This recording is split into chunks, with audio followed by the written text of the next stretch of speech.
Hello, everyone. Welcome. Drop Frames is back. Zeke is in Texas. Cohh and I still the same.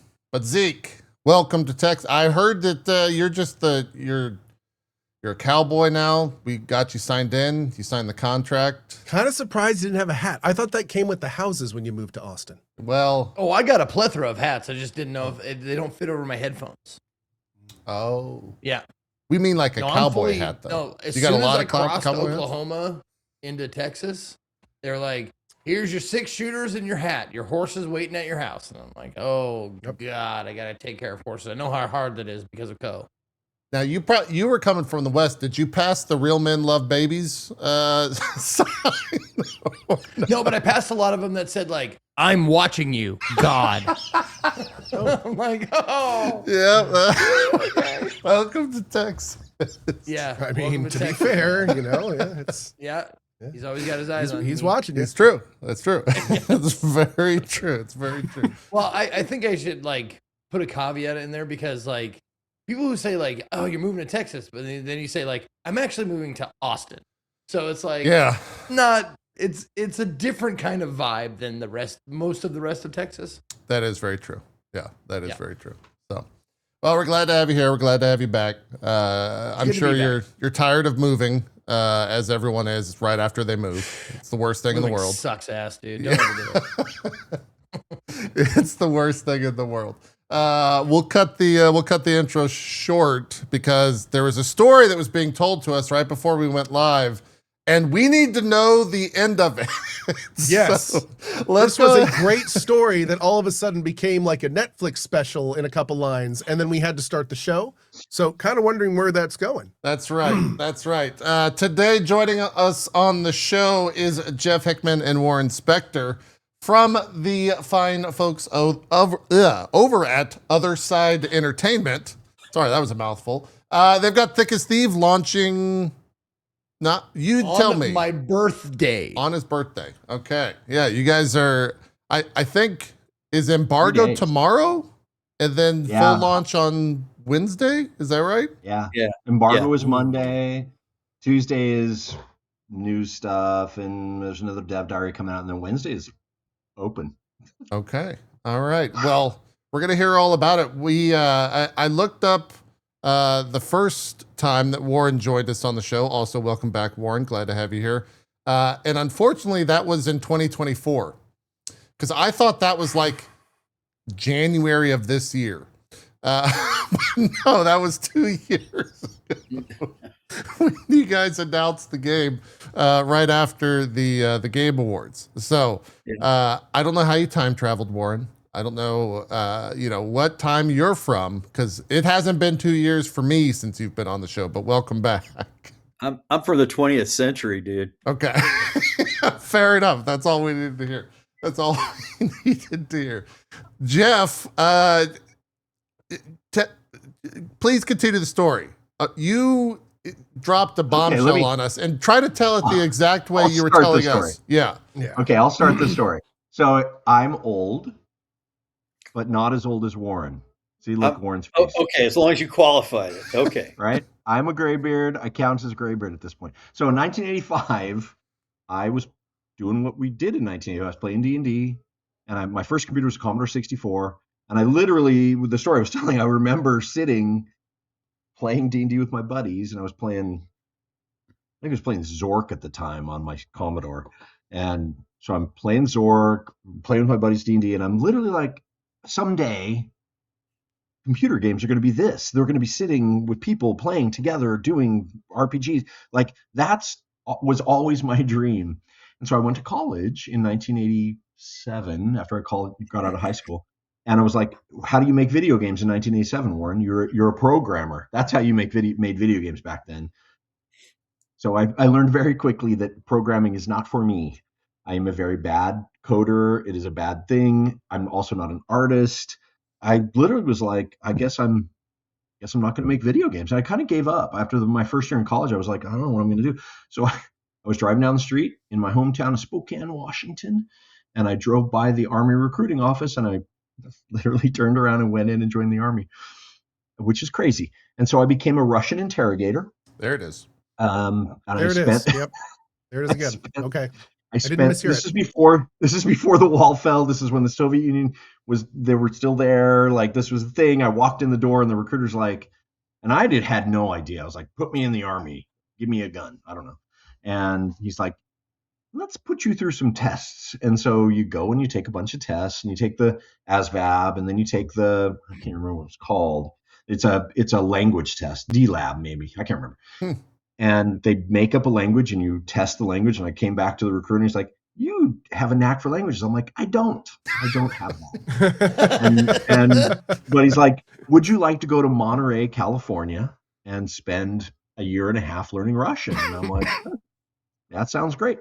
So I went to boot camp in Fort Leonard Wood, Missouri. I went to the Presidio of Monterey, which is the Defense Language Institute. Spent a year and a half learning Russian, also surfing and skydiving, which was awesome.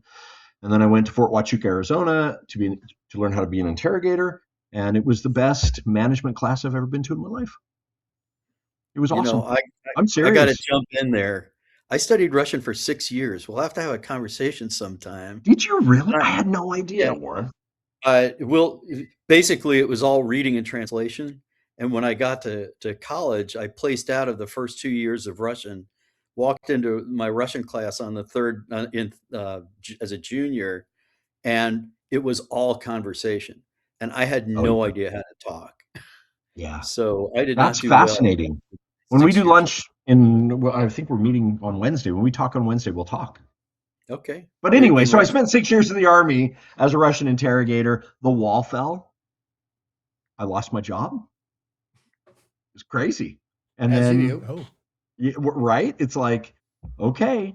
So I got out of the army after 6 years. I spent time in tech in Portland, Oregon, and then got my break on a wonderful team called Mythic Entertainment in Northern Virginia, and was part of the original launch of Age of Camelot, and then rest is history for me. It was awesome. Who did you interrogate? Yeah, that's you kind of skipped over some stuff. We gotta, come on. He's giving me, if I tell you, you'll have to die. I did a lot of translation work. Okay. Okay. All right.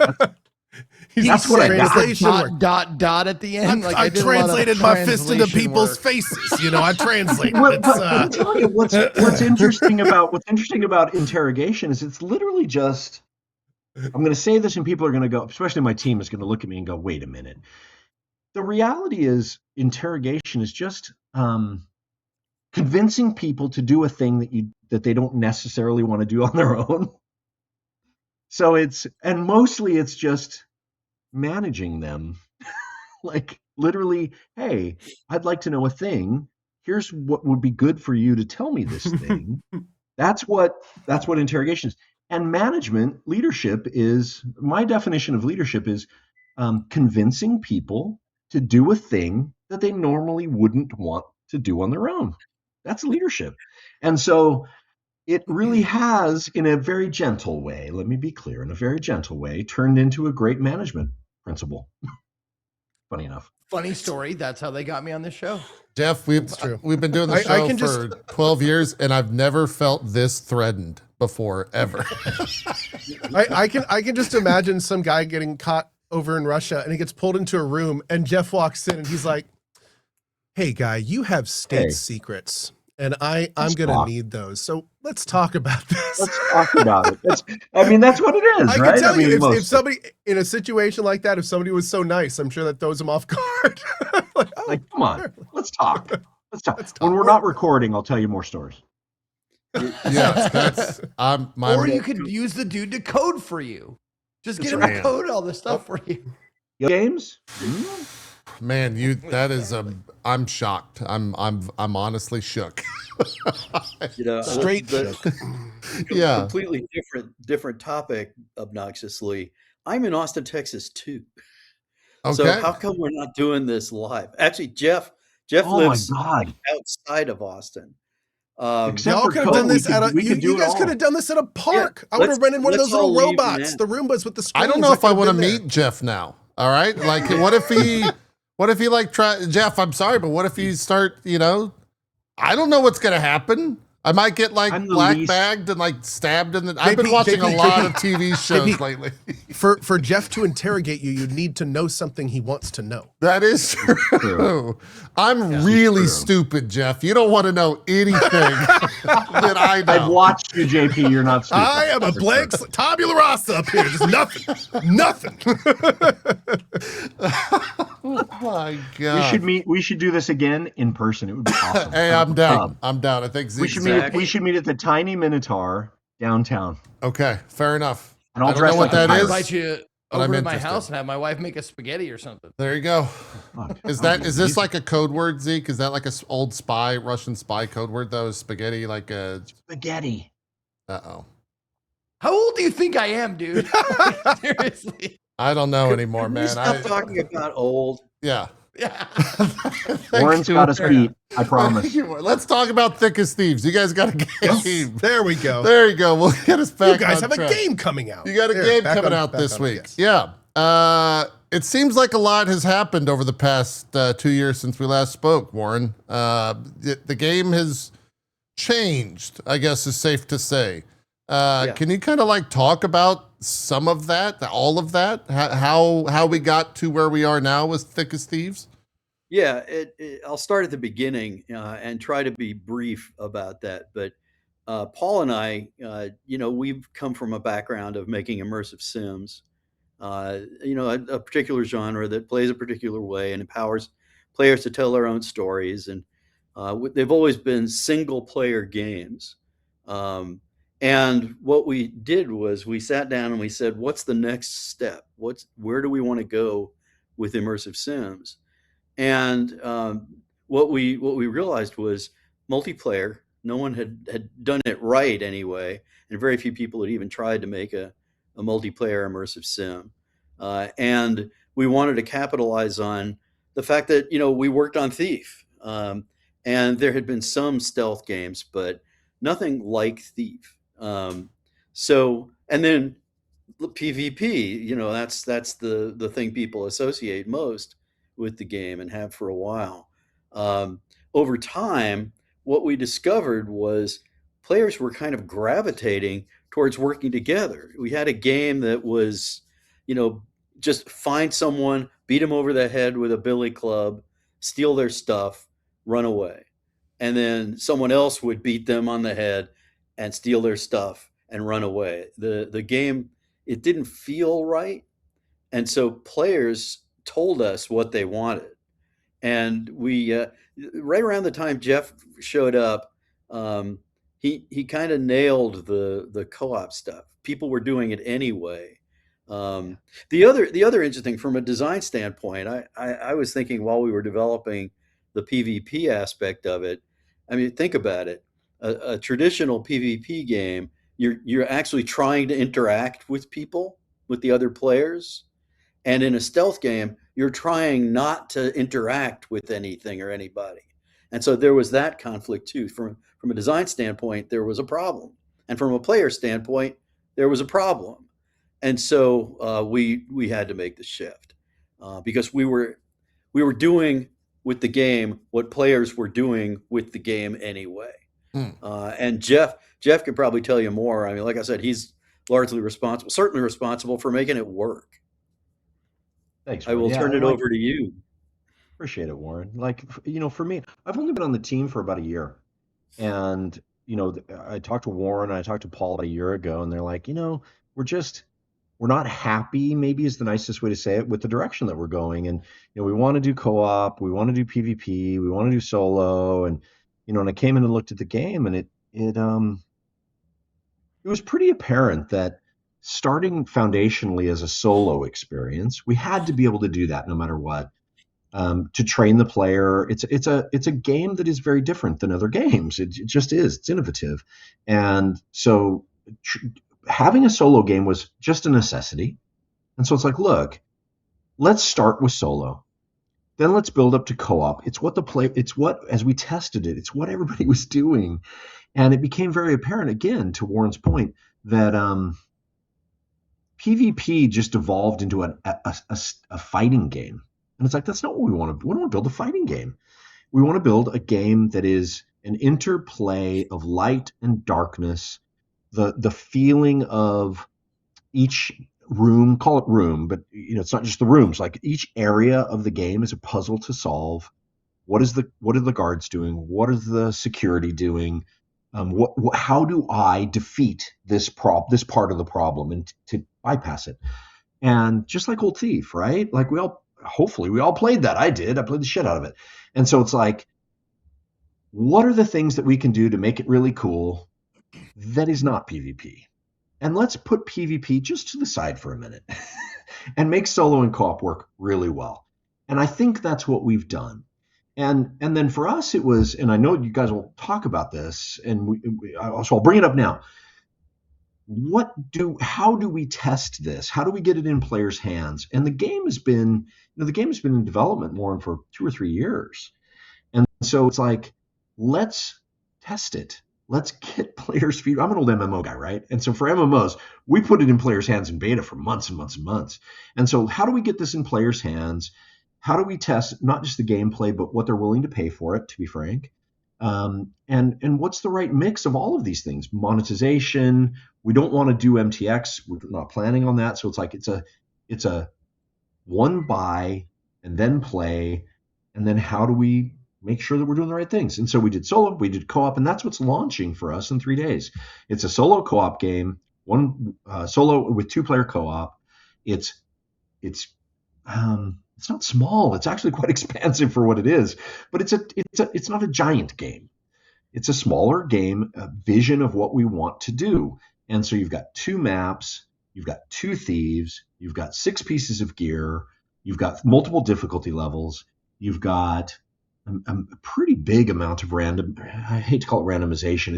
It's a little bit, it is randomization, but it's like each match that I go in will have different security layouts, will have different approaches and exits, will have different mission types. There's 3 different mission types in the game.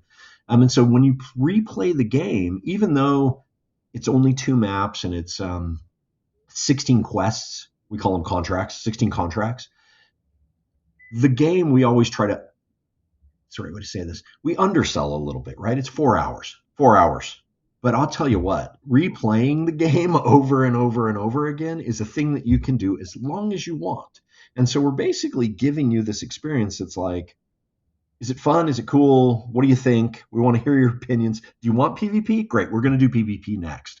Or no, you don't want PvP. Okay, we're going to expand on co-op, whatever that is. So that's, sorry, I will ramble forever about my game because I actually quite love it. That's where we're at right now. Let me add a couple of things to that. First of all, replay is really important. One of the things about the games that Paul and I work on and that this team is working on is infinite replay. And we kind of get it for free based on the systems and the levels. So 4 hours is kind of the core, but you can play quite a lot. So you're getting real value for that $4.95. So there's that aspect of it. The other thing that Paul and I talked about, we started by saying we don't want to make exactly Thief. Thief is a particular kind of game where you make a plan, you wait, you watch guards go by, you change the lights, you spend 5 minutes sitting and watching. And we wanted to make what we called an action RPG. Action stealth game with some RPG elements, to be fair. But that's another thing that I think the team nailed. As Jeff said, the players are going to tell us how well we did. They're going to tell us what they want more of. They're going to tell us what they want less of. We have ideas, obviously, but the players are gonna be helping us out. So the action stealth, the replay, those are the things that players, I think, are really going to appreciate. That said, the way the levels have been built, the way the challenges have been built, the way the guard AI has been built, I've watched people play like Thief. That possibility is there, but there's also a different kind of approach to stealth that was one of the things that Paul and I started. And I'll be quiet in a minute too. But one of the more exciting things for me about development, game development, is, like at the beginning of the project, I sometimes literally close my eyes and imagine what the game is going to be. And then you hire a team that's smarter than you, that comes in with their own ideas. And the action stealth thing, the multiplayer, those aspects, the thief-like atmosphere and play, that's all there. The most exciting thing, and this is going to sound crazy, but the most exciting thing is when you get to the end of the process of development and every detail has changed, but it's exactly the game you wanted to make. And that's kind of where we are at this point with Thick as Thieves. Real quick, did you say $5? Somewhere Yeah. in there, $4.95 or something. Yeah, $5. Yeah, it might be $4.99. I can't remember, but It's $4.99. $4.99. Okay. Yeah, I mean, I thought that was like something else. I didn't know you were referring to like the game itself will be $4.99. That is. Yeah. Well, it's not the full game. It's not. Yeah, I was the going to say. full game. Okay. Haven't read for those that haven't read the press release. Let's say what are all of the details about this? I've been moving. Oh, I'm no. I'm just saying it's good info. It's good info, right? Like, is this fuller EA? Is this an episodic game? Like what's the total vision for Thick as Thieves? You want me to take that, Warren? I'm sorry. What's that? You want me to take that, Warren? Yeah, you bet. All I can say is it's session based, which I'm really happy about too. Like for us, Cohh. So I mean, I can give you the hard details, and I kind of said it a little while ago. It's like it's 2 maps: the Constable's Guild Hall and what we call Elway Manor. It's 16 contracts, which is they're basically quests. They're legs of a quest. So you're learning about the backstory of the city, you're learning about the world, you're learning about the politics. You come into the city of Kilcairn as a novice thief, and you want to join the Thieves Guild, you want to get better, you want to be awesome, right? And so you enter the game basically like, oh, go steal some stuff. And then you quickly get embroiled in the politics of the city and then the politics of the world. I'm not going to spoil anything. And so we start to tell the backstory of what is Thick as Thieves? What is the world? Because it is an alternate history Earth. It's 1910s Scotland. You're in the city of Kilcairn that's loosely inspired by, call it steampunk Edinburgh, though I wouldn't call it steampunk necessarily. Diesel punk, steampunk, like that kind of thing. It's technology, it's magic colliding. And so you as a thief, and also the constabulary, the enemies that you're going to be trying to confound, use both technology and magic to infiltrate, but also to try to stop you. And so the game is these 2 maps, very highly, you'll see, highly replayable. You get a fairly different experience every time you play. 2 thieves. One is called the Spider. So you see this. Actually, that was this is the chameleon on screen right now. So one's called the Spider, the other's called the chameleon. The Spider is a high wire artist. So she has a zip line. She can move above things quite easily. She can jump down on enemies. Like that's her thing, her signature. Chameleon is a disguise artist. So the chameleon has a glamour mask that's magical that he can use to take on the form of guards. He can use it to take on the form of the other thieves if he really wants to. So he can sneak around by appearing to be somebody else. So the game is really, when you look at it at its smallest form, right, and at its core, it's probably 4-ish hours of gameplay if you're really good. And I don't want to overblow it, but 16 missions. Each map takes maximum 45 minutes. There's a 45-minute timer on each map. So technically, if you do the math on that, 16 times 45 is what? I don't know, because I can't do math because I'm not an engineer. But you can say that's the top end.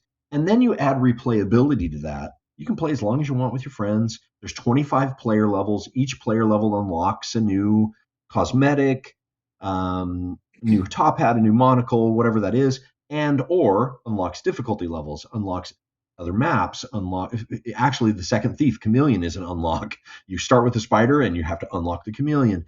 And so there's a lot of different things that you're unlocking as you're playing through the game. You can play it as long as you want after that. So you can play solo, you can play co-op. What we Answer your wanted question, to it's do, 12 hours. I mean, we call it 4 because we'd like to undersell it, right? We want people to be like, wow, that's awesome. I'll tell you, I've put in 140 hours on the game. And I know people will go, well, you're the developer. And it's like, no, it's actually the opposite of that. A lot of times working in video games, you don't really play the game that you're building. You might test it, but you're not playing. I play my game, and the team plays our game, and we laugh and have a great time. And so there's a lot of replayability and opportunity to play this game. What we wanted to do is get it out sooner than later. Early access was not a thing that we wanted to do for a lot of different reasons, mainly because we don't know exactly what the future looks like. And we want to be able to publish a roadmap once we do go into early access and say, look, this is what we're going to do. We wanted to get a test of the game. But this is more than a demo. So it's not, we felt weird about going, here's a demo for free. It just didn't feel right because it's way more than that. Yet it's not exactly what we want for early access either. And so we basically were like, look, we're going to charge $4.99. We're going to put it in players' hands, and then we'll decide what we're going to do with it, in the next 6 months kind of thing. Yeah, I won't take the credit or the blame for what I'm about to say, but one of the guys at Megabit, our publisher, said it's a steal at $4.99. So I didn't. It's a stealth thievery game. Yeah, I can't believe I actually said that. Anyway, one of the other things that Jeff said was in Thief. We used to talk about this all the time. We wanted the city to be deep enough and interesting enough and be open enough to exploration and understanding that it becomes a character. You don't just talk to people and interact with them. You talk to the city. And that's another thing that's been carried over here. Kilcairn. Sorry, I'm talking about all these weird design things, but no, Jeff, we love this. But the Kilcairn is a character, and over time you'll learn more and more about it. And in the future, there's a deep backstory. There's all sorts of stuff. The other thing I am crazy about, I don't want to say I don't want to take credit for this, but for a long time I'll take credit.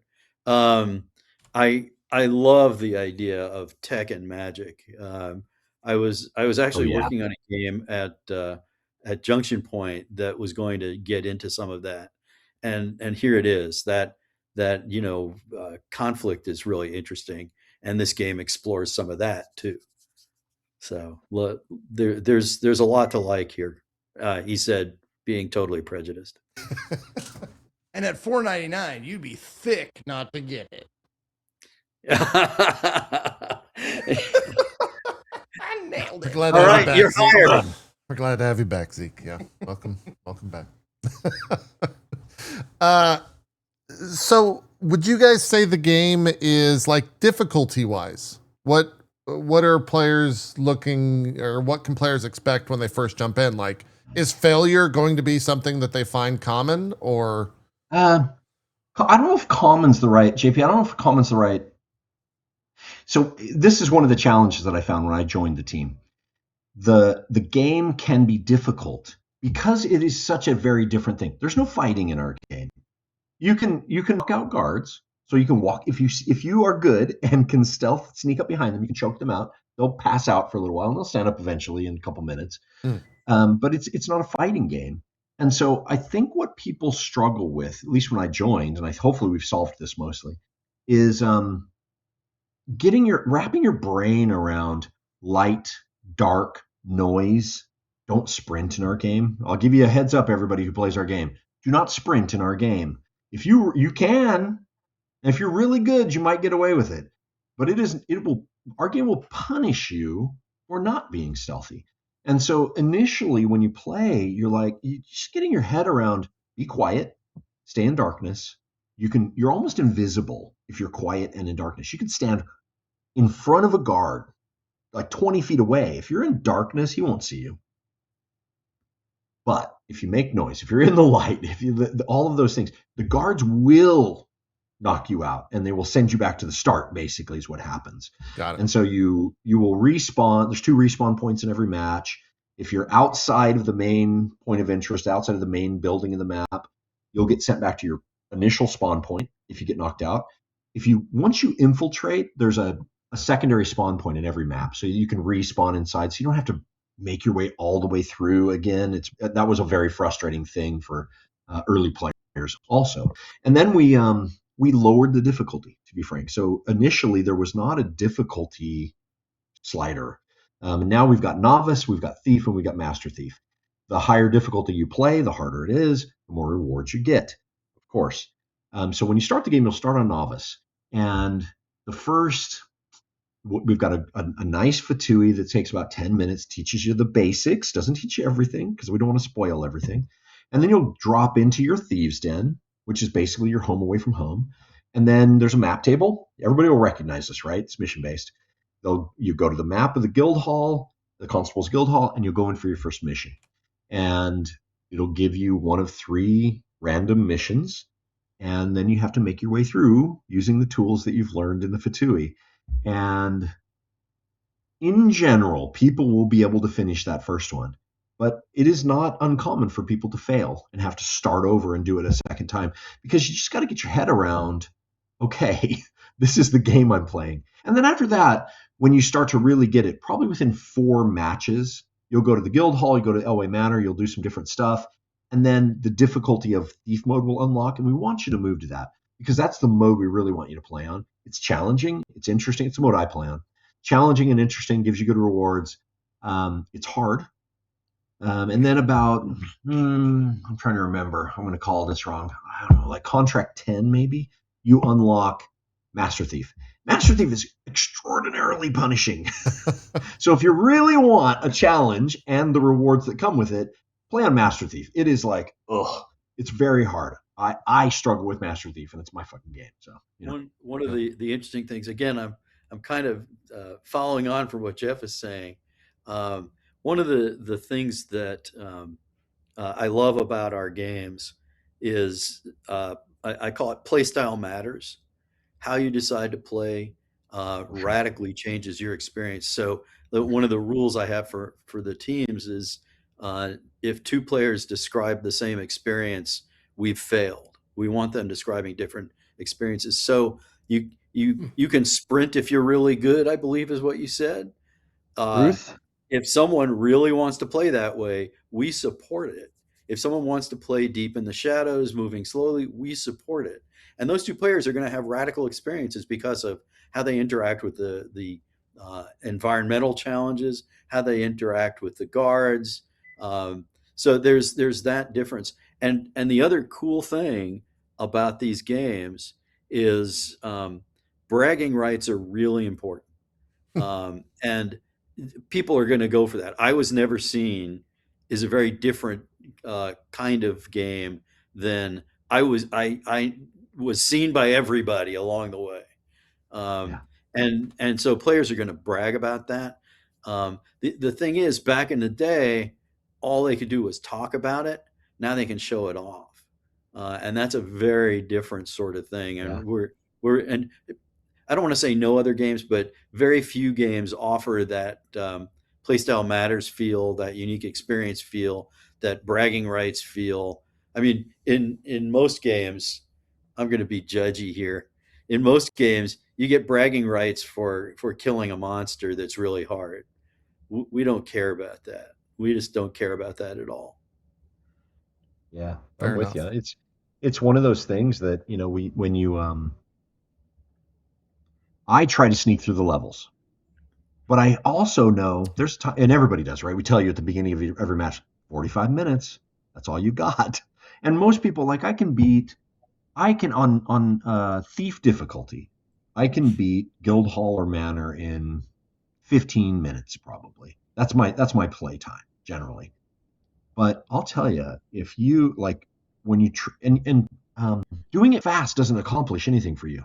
You want the most loot, and you want to complete the mission. So every mission sends you to do a thing, right? Infiltrate the vault, collect these things, whatever. But scattered throughout the level is loot, right? And so you're there to loot the place, and the loot transitions into money to spend on gear, blah, blah, blah, blah, blah, as you come into your Thieves Den. And so it's like, okay, I want to loot the place also. So there's this real push and pull of kind of want to do it fast, but I kind of don't want to do it fast. Oh, and by the way, if I run, all the guards are going to come running too. And the guards will knock you out. Like there's no, once a guard aggro's on you, it's, you can get away, but you got to be clever to get away. And so it's like, it is a real push and pull of which way you want to play, to Warren's point. It's quite interesting, actually. Sure. And thinking is rewarded. That's the other thing about these games. It's not just your, skill pushing buttons and hitting the A button at just the right frame. I mean, we don't do any of that. How integral is the timer to the game? Like, is there a journalist mode with no timer? No. Okay. So okay. yeah, Curious. each map is 45 minutes. When you get the prime, so every map has a prime mission, and there's three types. There's the very basic, which we just call loot the room. It's like go steal $5,000 worth of loot, whatever. So it's just loot stuff, and you're moving through the level, just stealing everything from the level. Then there is what we call the vault heist, which each map has 3 vaults. That on each map there's a bunch of clues, and as you're exploring the level and looting things, you find different clues on the map, and it'll tell you things like the key to the vault is on this guy, the key to the vault is here, this is where the vault's at, because there's 3 of them and you don't know which one because it's randomized every time. And so you got to hunt the clues to find out what you need to do.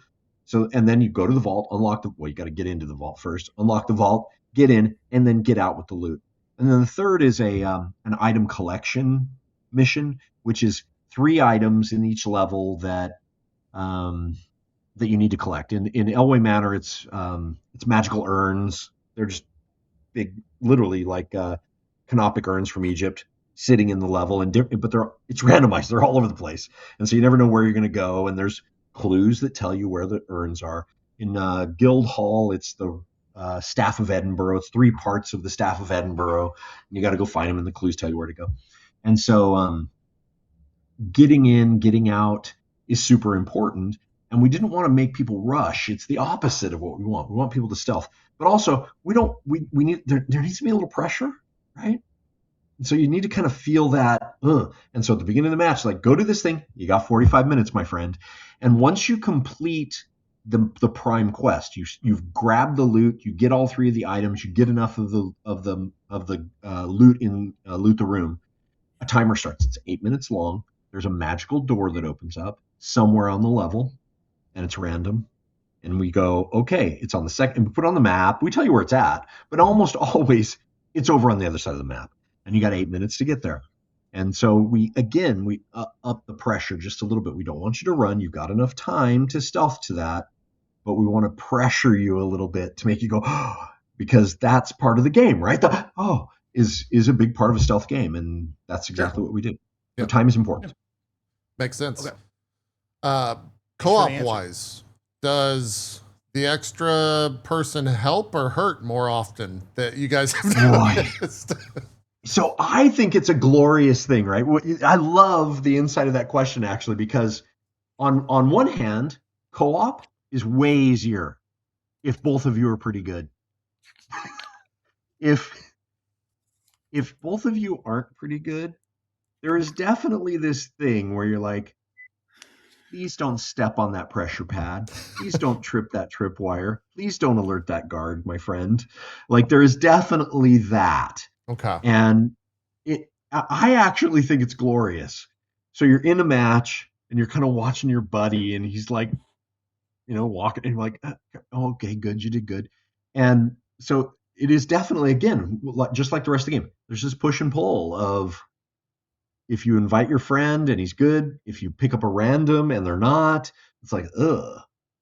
but it's also great, like cooperating, and one of you plays chameleon, one of you plays spider, or you both. It's your choice, right? But the um the difference between the two classes and how they play off with each other in each match is super awesome. You guys will see when you play. Okay. It's really good. All right. Is that peer to peer, by the way, or like how does the connection? Yeah, it's on dedicated servers. Oh wow. Okay. Awesome. Yeah. Fantastic. We have the ability to do peer to peer, and we made a choice.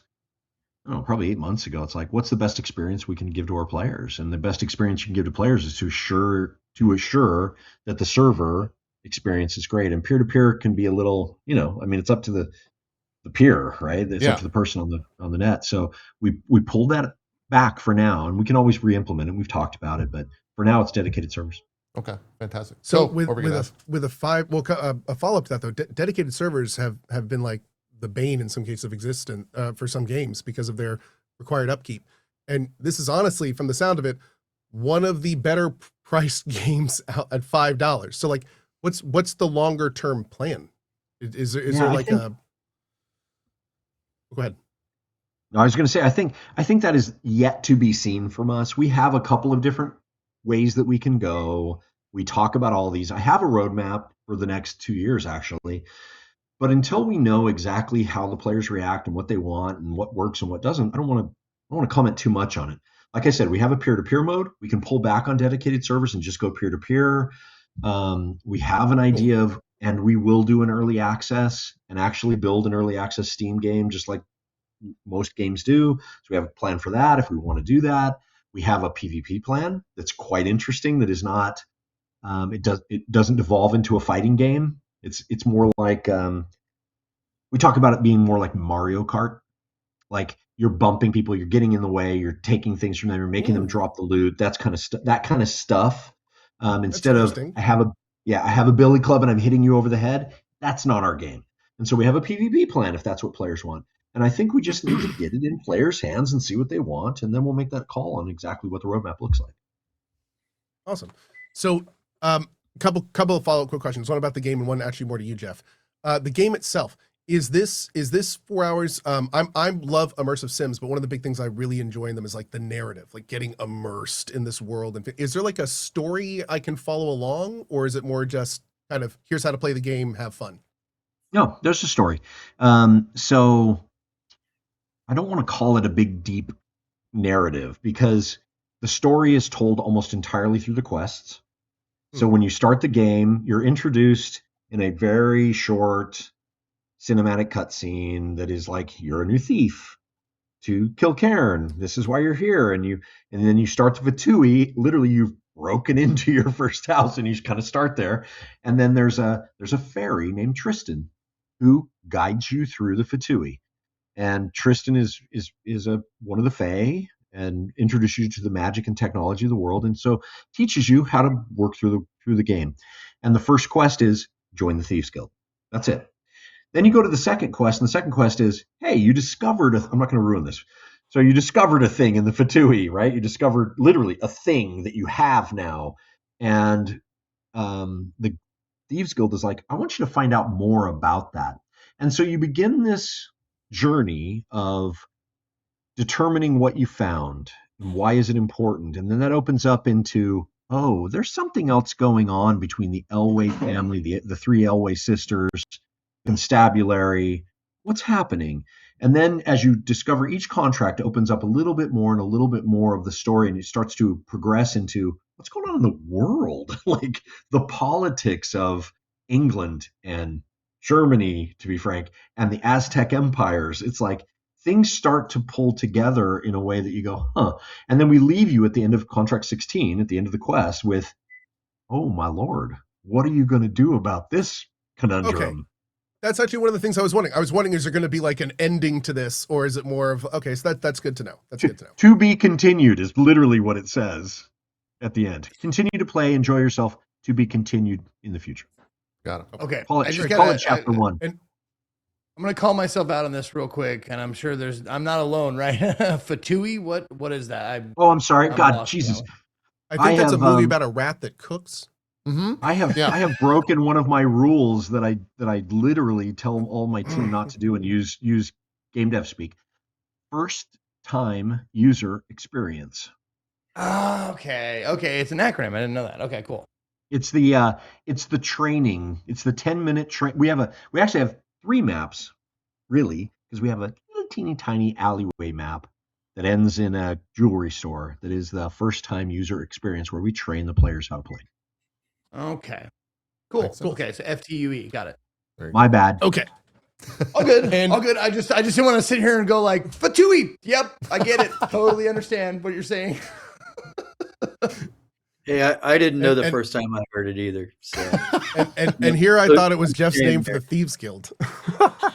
Oh, okay. See, I contexted it as like it's probably like a tutorial. I didn't know what it meant though. It is. It's a tutorial. That's Yeah. exactly what it is. I didn't know what a fatui was. I was like, it's probably a tutorial. I was like, don't know oh, what that is. it's the Fatui clan. Oh, okay. We were all you get over your the place. skills. Thank you for asking the question, Zeke. Awesome. Thanks for asking the question. Yeah. So You bet. last time we had Warren on, and we got to ask him a huge amount of questions, and I got to fanboy a bit. But this time, Jeff, hi. So I remember vividly taking time off school when Dark Age of Camelot came Oh, out. yeah. And I have been, seeing you. Correct me if I'm wrong here, Mr. Hickman. This is your first, technically now, single-player game you've directed?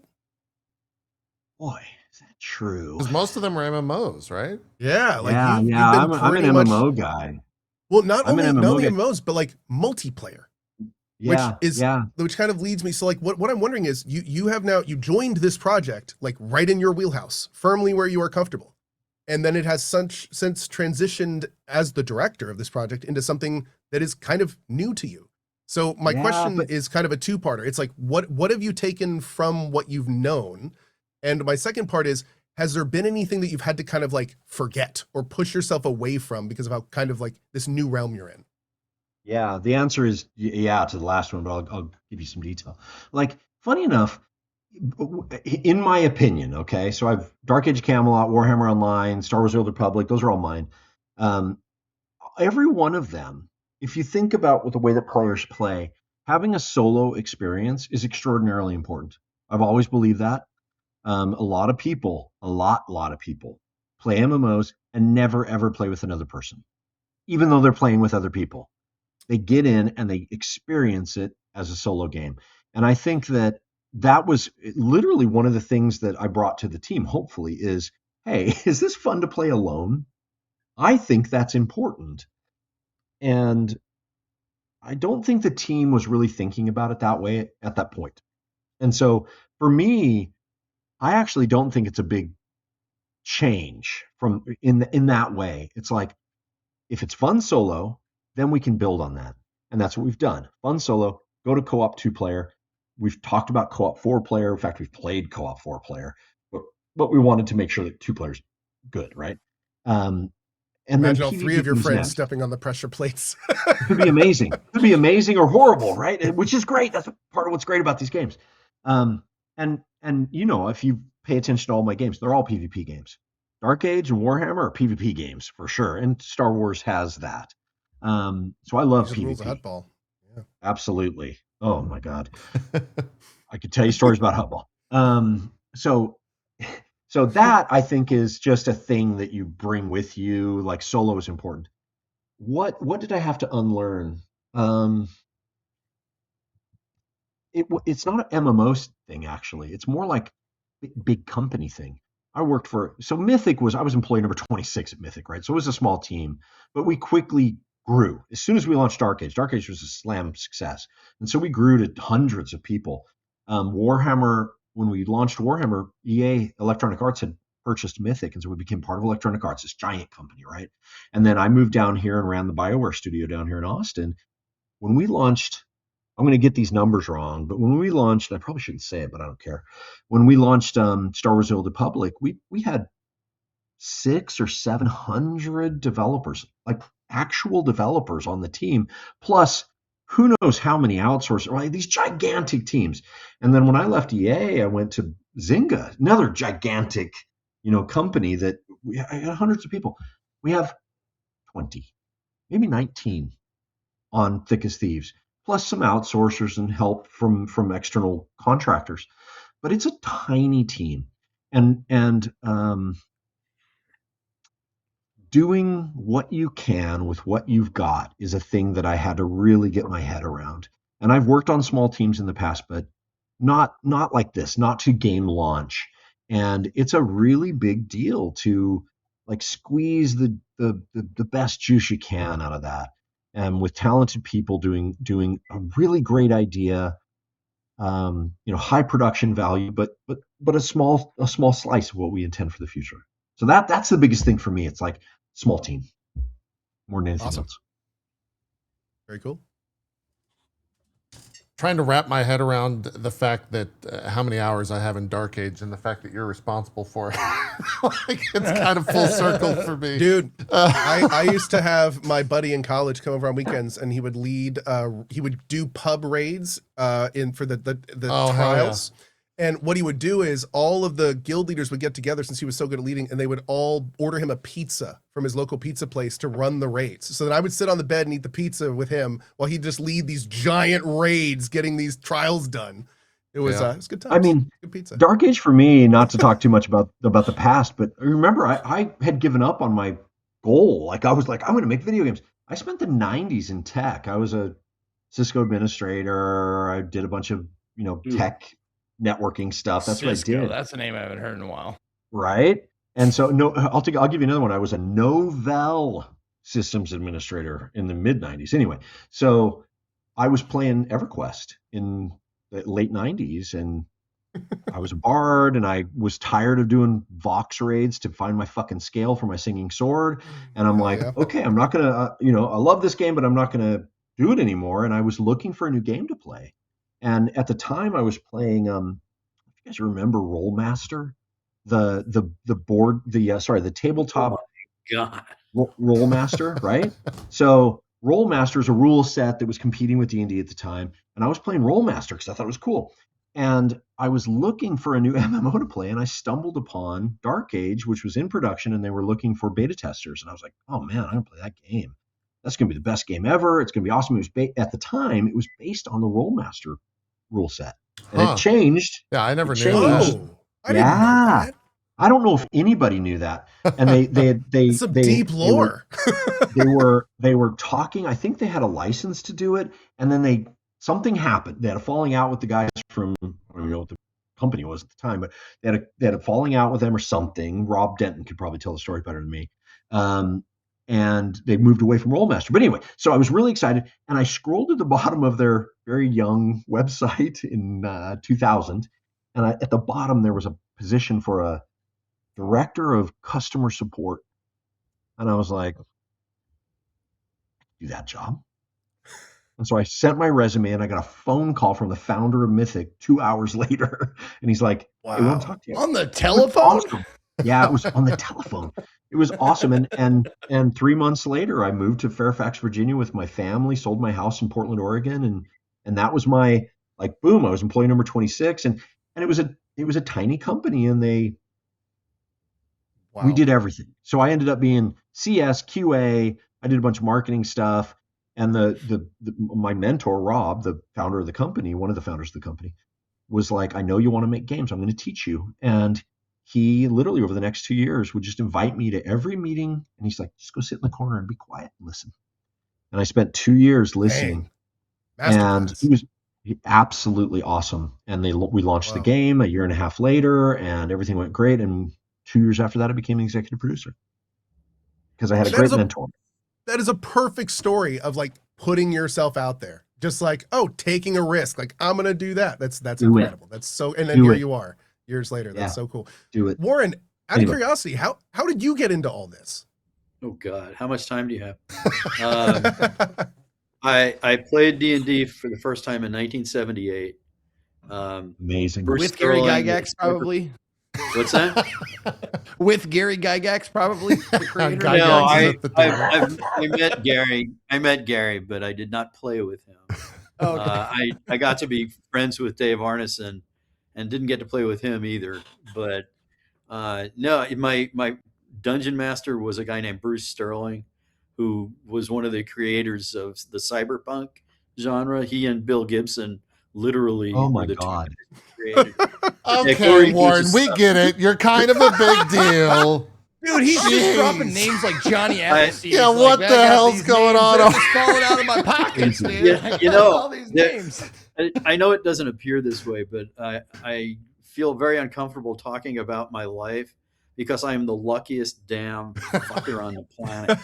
Aren't we all? Seriously. Oh yeah, dude. But anyway, so I that night, I mean, that first time I played D&D, it literally changed my life. I mean, I said, I'm doing this for the rest of my life. I dropped out of a PhD program to get a job with Steve Jackson Games, one of my mentors, who it was my undergraduate degree in game development and game design. And then I got the Godfather offer from TSR, $25,000 a year. How could I turn it down? Worked at TSR, on Top Secret and the second edition Dungeon Master's Guide and Greyhawk Adventures. And I'm getting to a point. It'll take me another 10 minutes, but I'm getting there. All right, We're here man. for I'm the just ride. getting We're here for chills the at all journey, the man. mentions Yeah. of the modules I know, I right? played. Like, oh my god, I played that module. I Holy shit. wrote modules. I wrote a novel. I wrote choose your own adventure books. Anyway, that was when I did real work, which I have not done since 1992.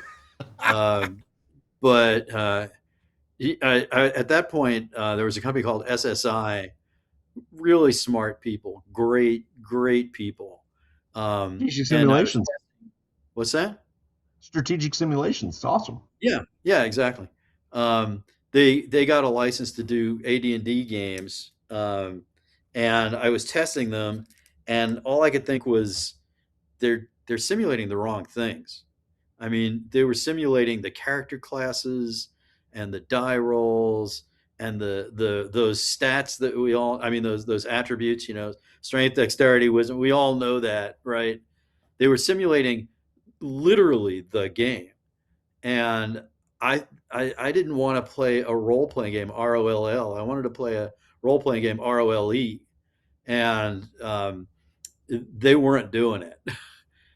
So again, luck. I got a call from a guy I had worked with at Steve Jackson Games saying Origin is looking for an associate producer, and I had met Richard Garriott. He and I had been on panels at science fiction games, and I had played Ultima 4, which blew my mind. And like I was thinking, geez, this guy gets it. This guy, I mean, he wants to make the kinds of games I want to make. And so I got a job at Origin, where in fact I worked with Paul Neurath, who is my partner at Otherside. We founded the company Otherside to make, like Origin, Looking Glass, Junction Point, Arcane kind of games.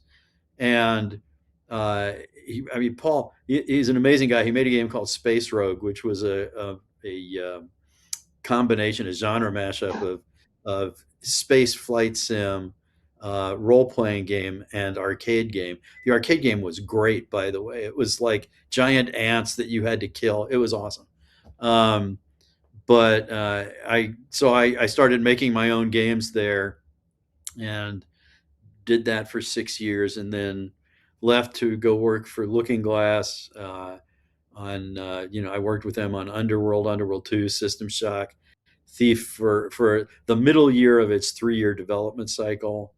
I left there and started Junction Point, where we made Deus Ex.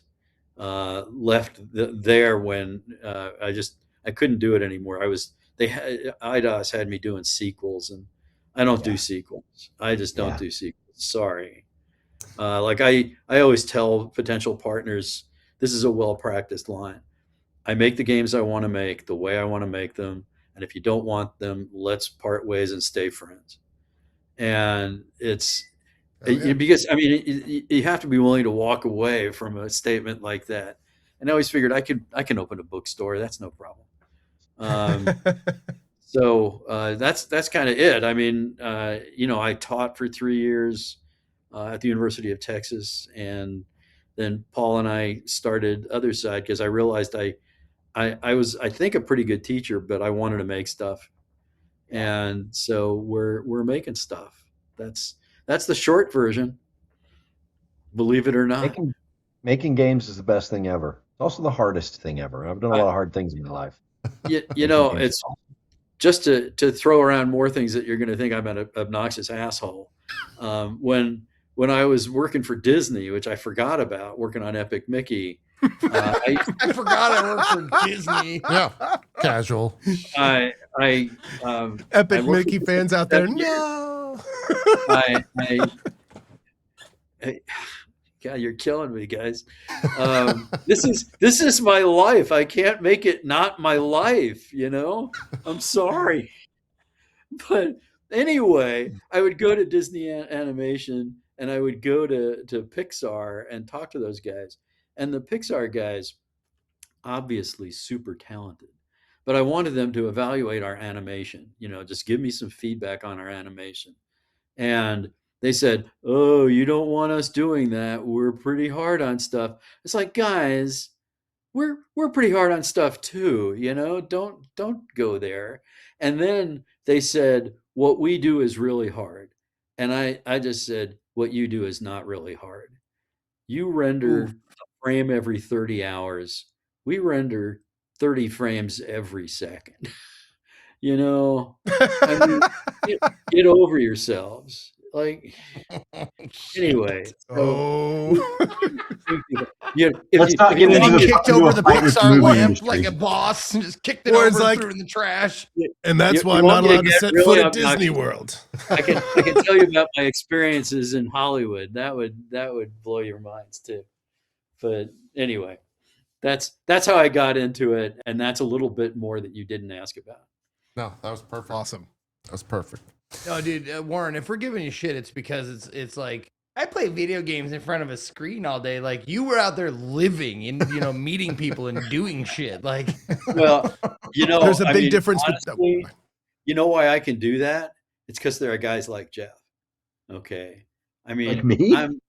I think it's important to have success criteria and know what success looks like, and it's important to know your strengths and weaknesses and what you're interested in.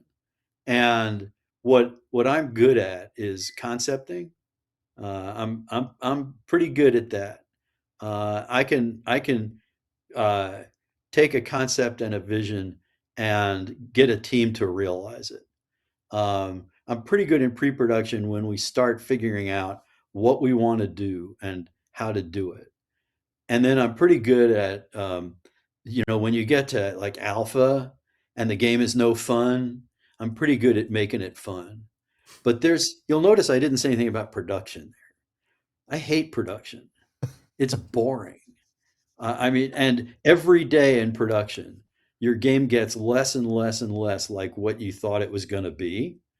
And always in my experience, and it's literally true, always better than I imagined. I mean, I can tell you all the game systems I designed that people said, "Wow, that sucks," and redid for me. Yeah. But that's kind of the thing. I have lots of time during production, late pre-production and early production. I always considered it a success when I could come into the office and sit down at my desk and say, "What the hell am I going to do today?" Because, well, and typically plenty of stuff comes my way, but on the other hand, it means I've got a team that knows what they're doing. Yeah. And I think I can read and review.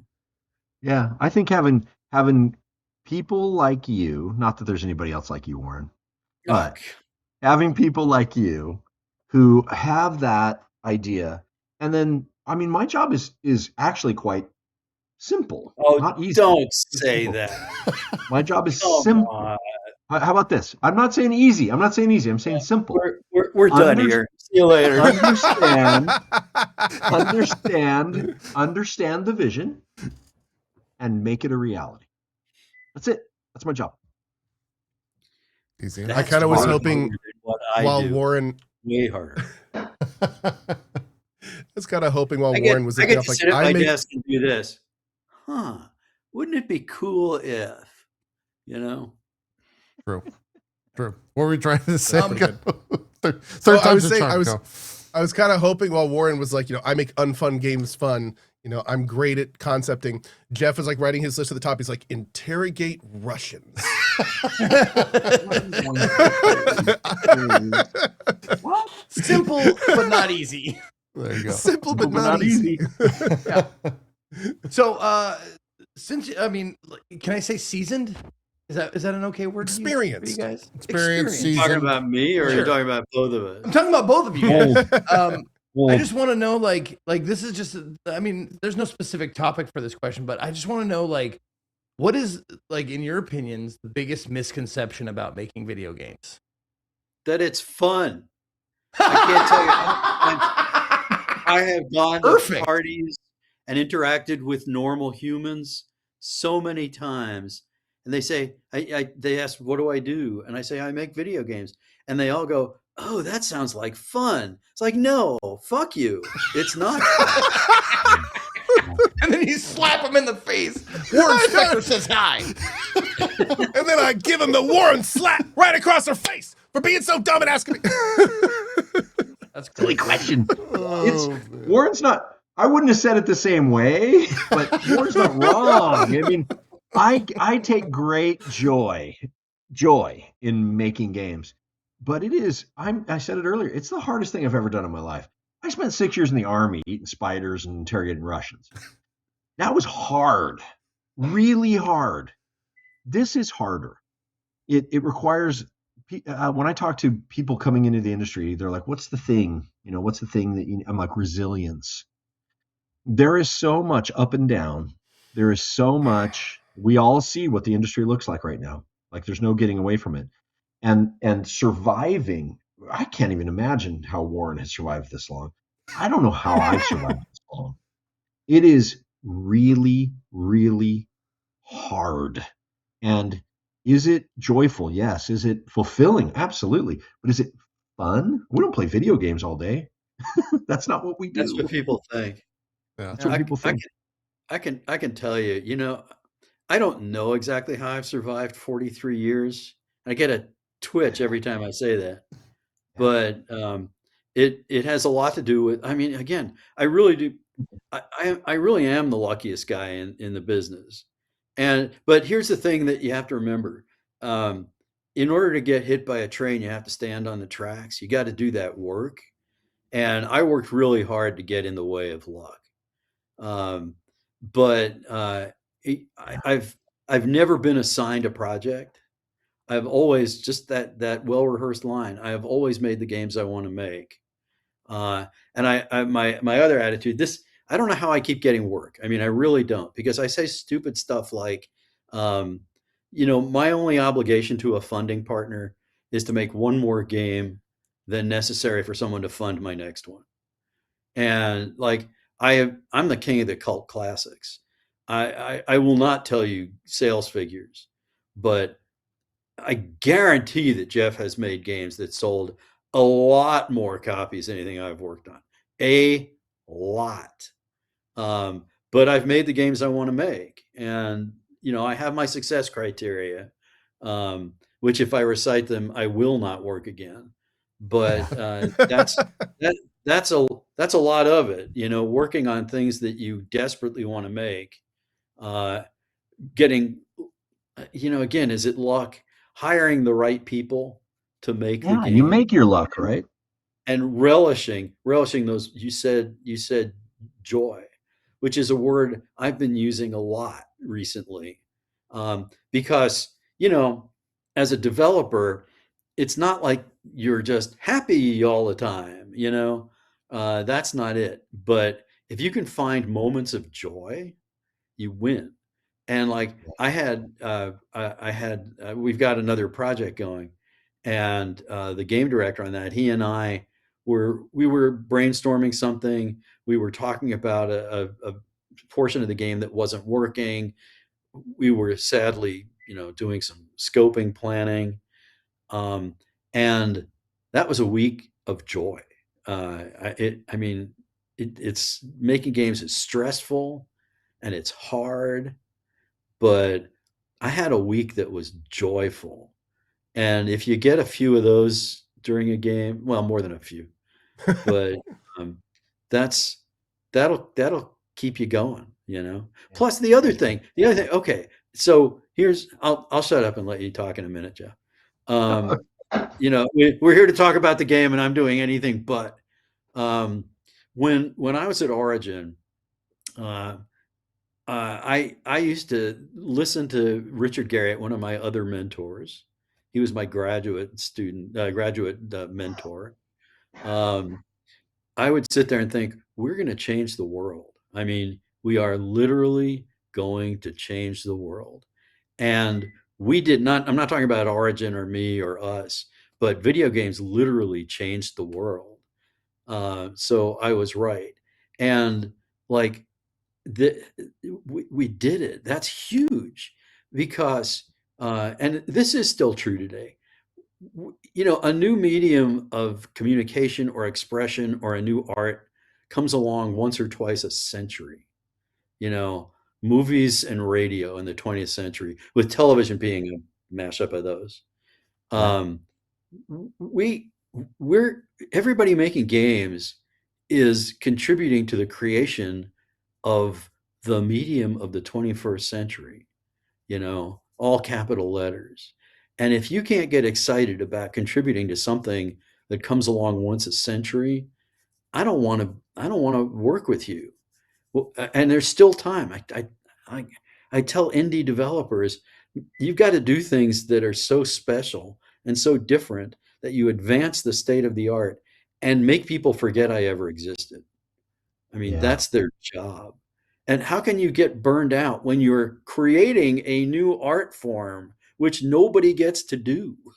Yeah, I think Warren, it's one of those things that I say to my teams. It's like we are actually doing something important. I used to, when I first joined the industry, I used to not think this. It was always like it's games, right? No, we're doing something important. If you think about humans, I'll get deep for just a second. If you think about humans and you go back through the fossil records and you look at what humans did way back. They would go and they would hunt and they would gather. They would come back to their cave. They would light a fire. They would eat, and then they would play games. And they were simple games.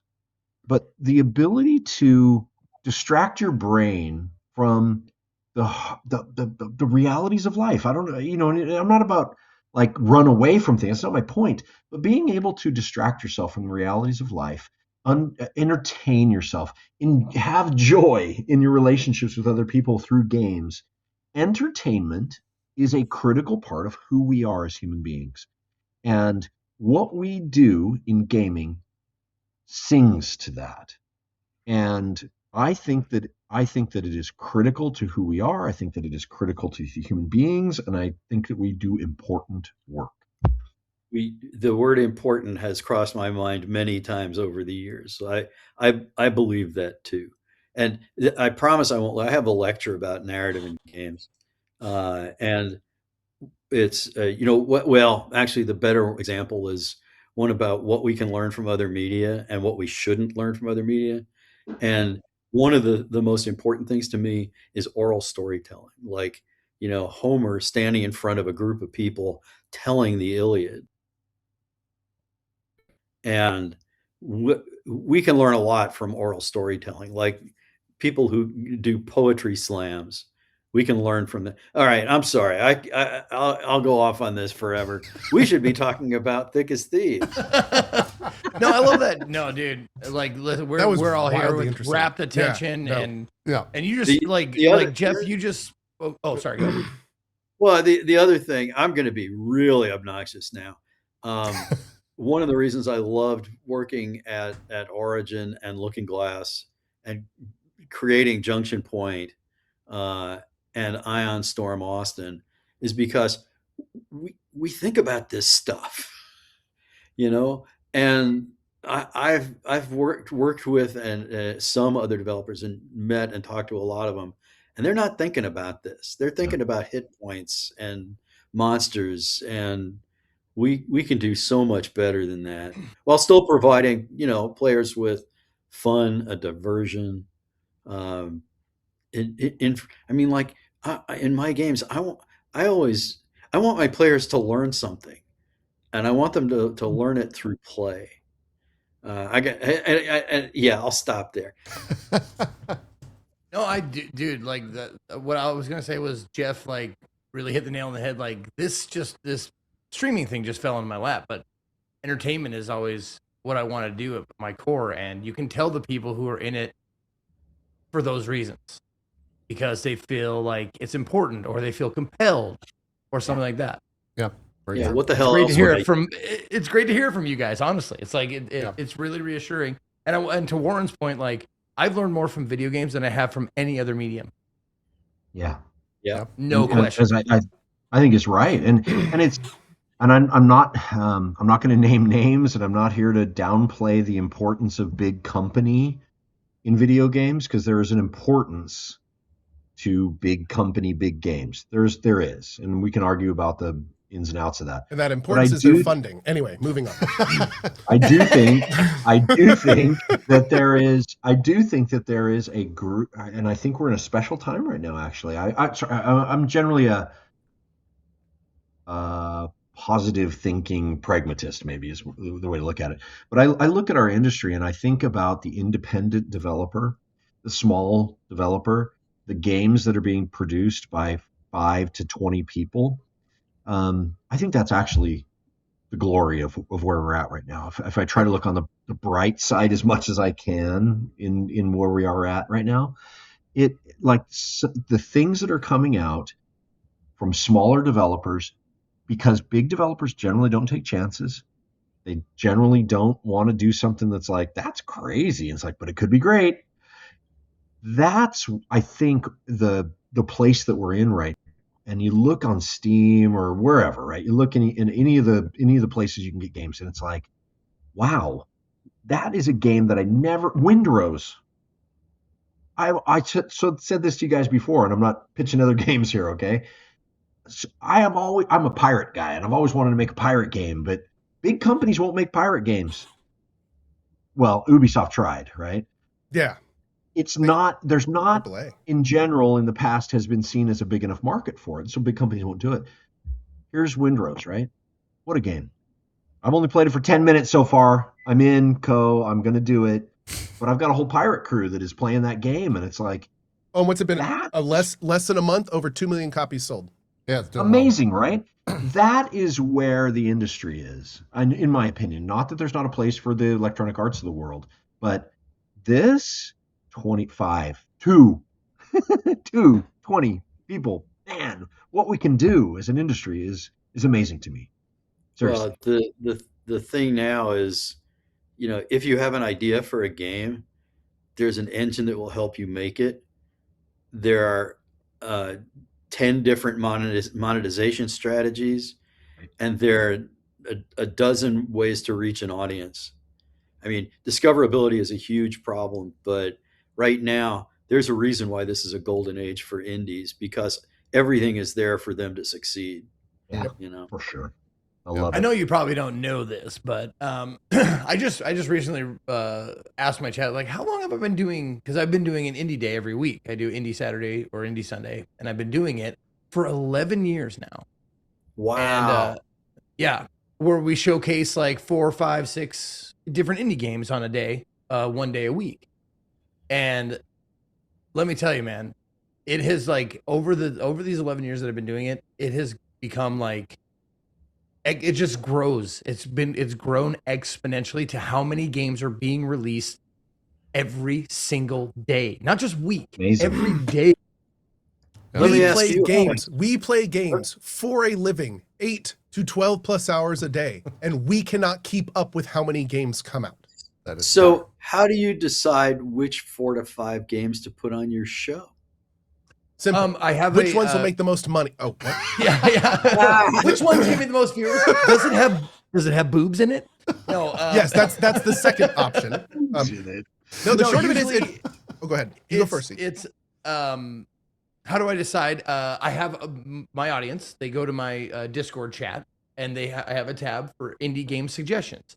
And usually every week I get anywhere between 15 to 40 different things.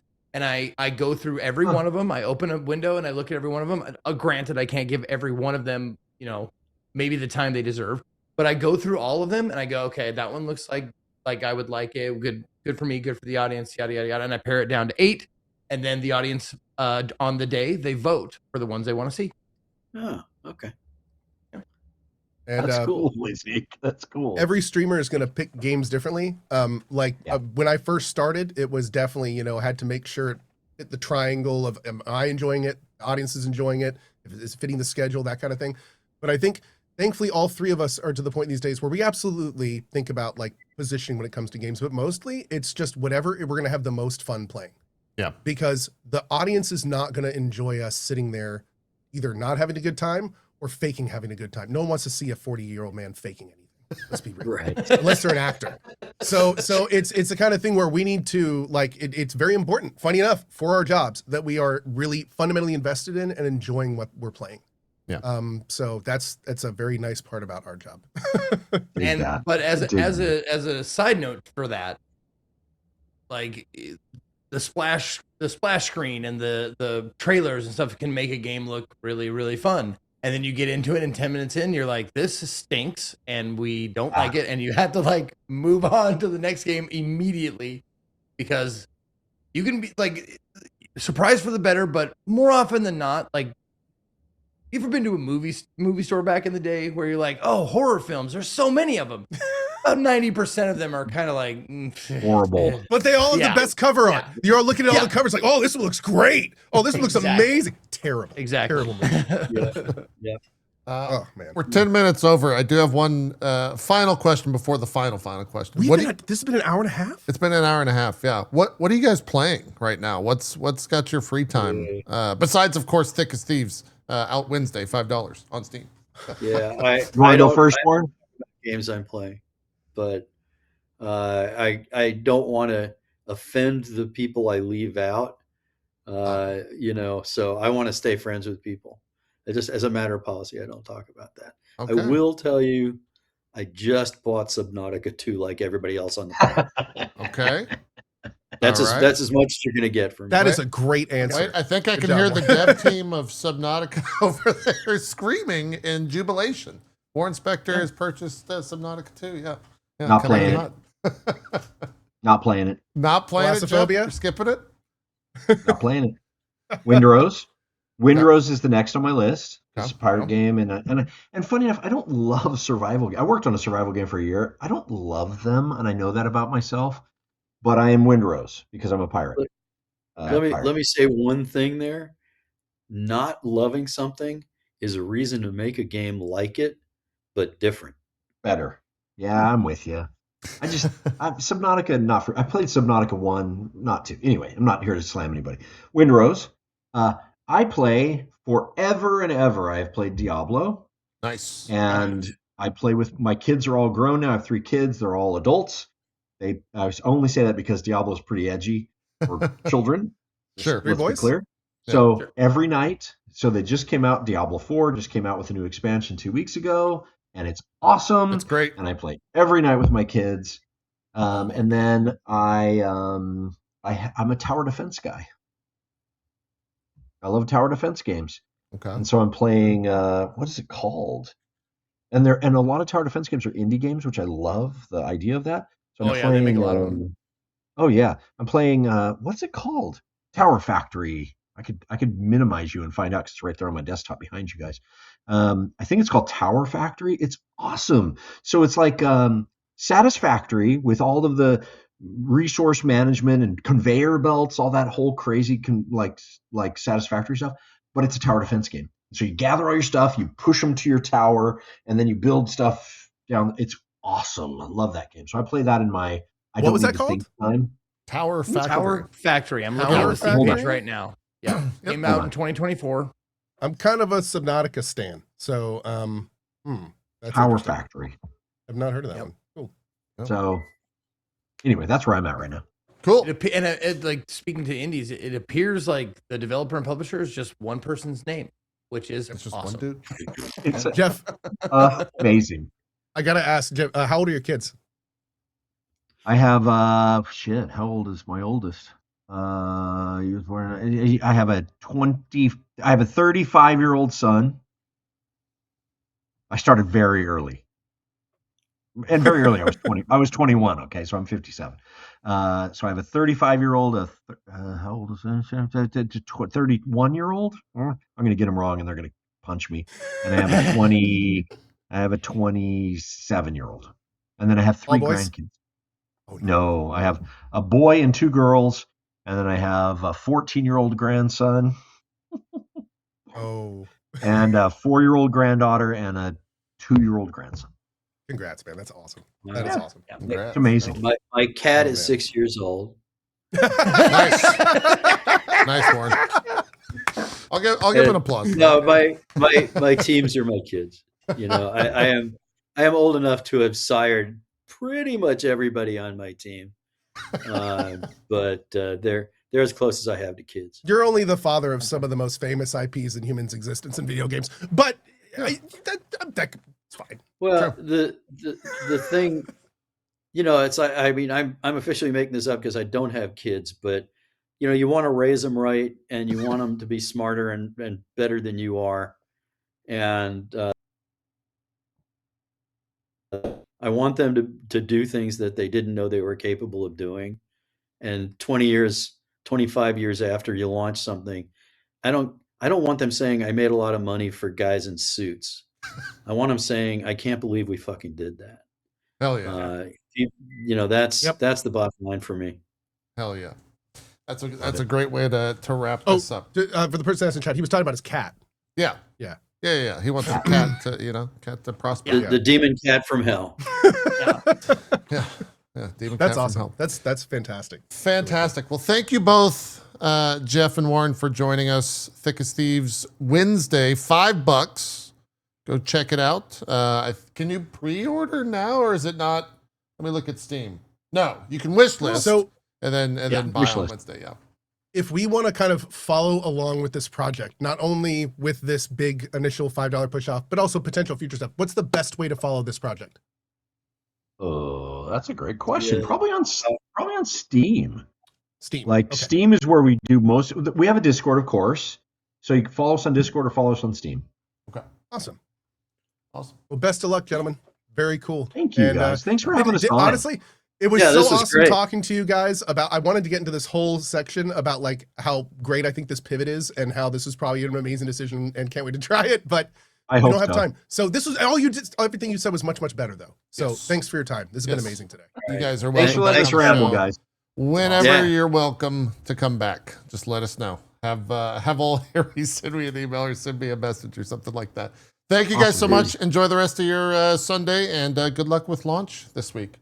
Have a All good right. one. Thank you. care. Bye. All right. Let me transition over to here. I don't want to do Oh, the rest of the Lord. show, guys. Dude, the rest of the show's gonna be can't just top that. fucking bullshit after that. Like What do you- after Warren how do you- Spector talking how about do like you follow like that? just like how do you bigfooting Pixar. He's like, yeah, you guys don't know shit. Whap.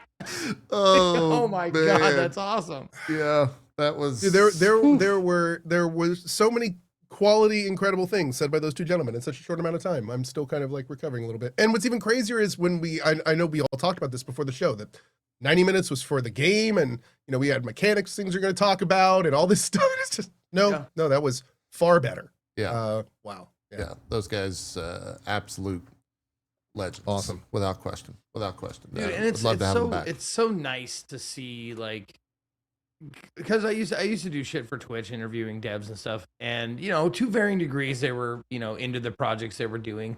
But like every once in a while you meet someone who's like, this is what I've been wanting to do my entire life. I'm making this. And it seems like those guys they're hip to that, which is so cool. Oh yeah.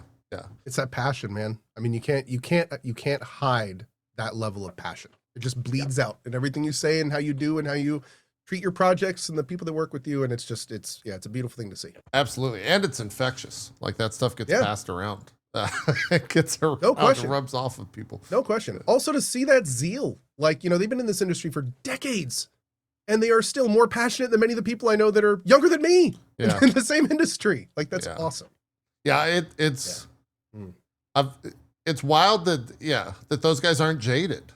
right? Like I didn't Exactly. really sense any, and I'm sure they have things in the industry where they get jaded about, but to not show that or not like talk about that openly and have it just be such a common place to go to, and then instead to go to what they went to in terms of talking about it, I think says a lot. Focusing So, on the joy. yeah. That's And also, that's like, important life it lesson. speaks to someone who's found what they want to do.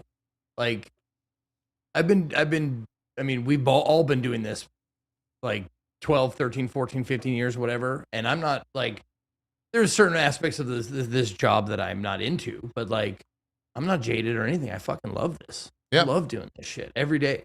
Fucking, this is where I belong, you know? Absolutely. Well, we I have the perfect thing to follow that up with. Guys, the Okay. biggest news has dropped this past week. Are you ready? Are you ready? Industry shocking news. Xbox is now named Xbox! Xbox! Yeah. All in caps. That's how I've been spelling it forever, though. I didn't know it was a change. Well, it's all caps now. Okay. Asha has decreed it so. They've changed their socials, and that was one of the big stories this past week, passed around on all the platforms, all the websites. Is Xbox is now rebranding to Xbox, all caps. I don't know. That was the majority of the stories that I saw. Subnautica 2 obviously coming out. The funniest part is Subnautica 2 came out, and then I think it was like 10 minutes after that, they had a follow-up tweet that was like, oh, by the way, we've already passed 1 million copies sold. And then like, I did a double take at my watch. Like, Yeah. has it really been less than an hour and a half? and then it was something like what, 12 hours after that? They're like, oh, by the way, we're at 2 million sold. It makes me wonder if they were doing that so people could follow along with when they get their bonuses from Krafton or whatever that like whole legal thing is. Someone worked it out to, I thought I saw the number floating around where they have to sell 2.35 million copies to get the $250 million bonus because it was a certain threshold of sales or something like that. And so if they sold 2.35 million copies, they hit that threshold. I feel like you need to know a lot of insider information to know their cut and profit and projections and all that. But still, you're even right. then, what was the number? What was the number even then? Well, 2.3, you said? again, it was 2.35 million units sold. So whatever And that that was is. 3 days ago, 2 days ago at this point? Yeah, I mean, that was probably probably within Yeah. the first 24 hours or something like that. It was $69.8 million in sales or something like that, according to someone in chat. And I did see that number floating around. But who knows? That could have been a meme. Could have been, hearsay. Who knows? I hope they get it, though. they better at this point. Yeah, Cohh and I have both played that, as well as most of the God, internet. yeah. Hey, Subnautica Took 2 me is almost good. 20 hours, man. Yeah. Fantastic. Yeah. Did you It's- get like everything in it? Because we pretty much stopped after like the thanks for playing thing when I played it. I got to the things for playing and stopped Okay. like, right then, but I had done pretty much everything I wanted to do at that point. I built everything I'd wanted to. I had my base done as much as it was going to be for EA. So yeah. no, I was doing that to finish it. Yeah, that was kind of the one thing that, like, I think I would have, had it have been a thing where it's like the full game, definitely would have gone back and worked more on the base and like built out the base a lot more and had more fun. Spent more time with it because the base building is actually really, really, really, really good. And when we got as far as to having like 2 different bases, I don't know if you did that at all, Cohh, because there's Hello, like, outpost. yeah, you do kind of like an outpost further away from that starting area as the game progresses. But they added a lot of fun stuff, and I can't wait to see the 2 to 3 years of dev time or whatever it is, what they add into it with all the player feedback, because the stuff that's in there is already awesome with how you can manipulate the buildings and like grow the rooms, and like the glass is oddly my favorite thing. With how you can manipulate the glass on the buildings, on the walls. It's so good. Too. Yep. So clever. Yeah. Zeke, what were you going to say? I have yet to jump into this yet, and I looked on Game Pass. I'm like, oh, it's on Game Pass. But is it just the game preview that's on Game Pass? EA is a little bit weird. I don't know how EA and Game Pass are done. Yeah, I don't know how that works, actually. I have no idea. if it's on. Because I looked it up and I downloaded. I was like, oh, Subnautica 2 on Game Pass, and then I see game preview. Why are you not? It's the on same thing. So early access means the full thing. Then preview is Game Pass. Preview on Game Pass is Okay. early access. Yeah. okay, cool. Okay. There you go. Yeah, I didn't know that was the same thing. you should definitely check it out. I thought Zeke, you'll game like it. preview was like a demo. Yeah. And I'm really happy to say, Cohh, you could speak to the solo aspect of this, but playing with co-op definitely lowers the stress / thalassophobia ticks, I guess, that can occur while playing. So I'm glad That's that's like in there from the start. I do think it has. There was some issues with me hearing a PDA that I would activate, and the person I was playing with wouldn't hear the PDA, so they would just continue talking and conversing and whatnot. And I would either have to be like, "Hey, the PDA's playing. I gotta mute 1 second," or like I completely missed what they would say. So I don't know how they handle that, if they just like play it on both so that people know, or they keep it that way and it's just up to the player to be like, hey, I'm going to mute real quick. They do plan on adding voice into the game. That would be really cool if it was proximity. I didn't know that. Cool. Yeah, that was on their early access roadmap for multiplayer. I would love for proximity chat to be a thing. That would make a lot of fun of just hearing someone screaming off in the ocean. Oh God! When someone gets grabbed by the Leviathan. Oh God! No! Oh God! Oh God! Yeah, it'd be so good. It'd be so good. I would really love that. But apart from that, like, yeah, just put more in the game. I didn't really have any like major issues with anything. I don't know if you had feedback from your side of things, Cohh, but No, I just made my thoughts video earlier, and it's just like it's exactly what I wanted from Subnautica, which was more Subnautica in a brand new area with just enough change stuff to feel like a little more, but not enough of the same systems to feel like I've done all this already. And I feel like that's what they did a good job of. Like, even though it does feel like Subnautica, at no point did I feel like I'd done all this before. Yep. And that's tough. That's tough to do, but they did a good job with it. Yep. I love how they took stability out of base building. I think that's a great call. The new vehicle is very cool.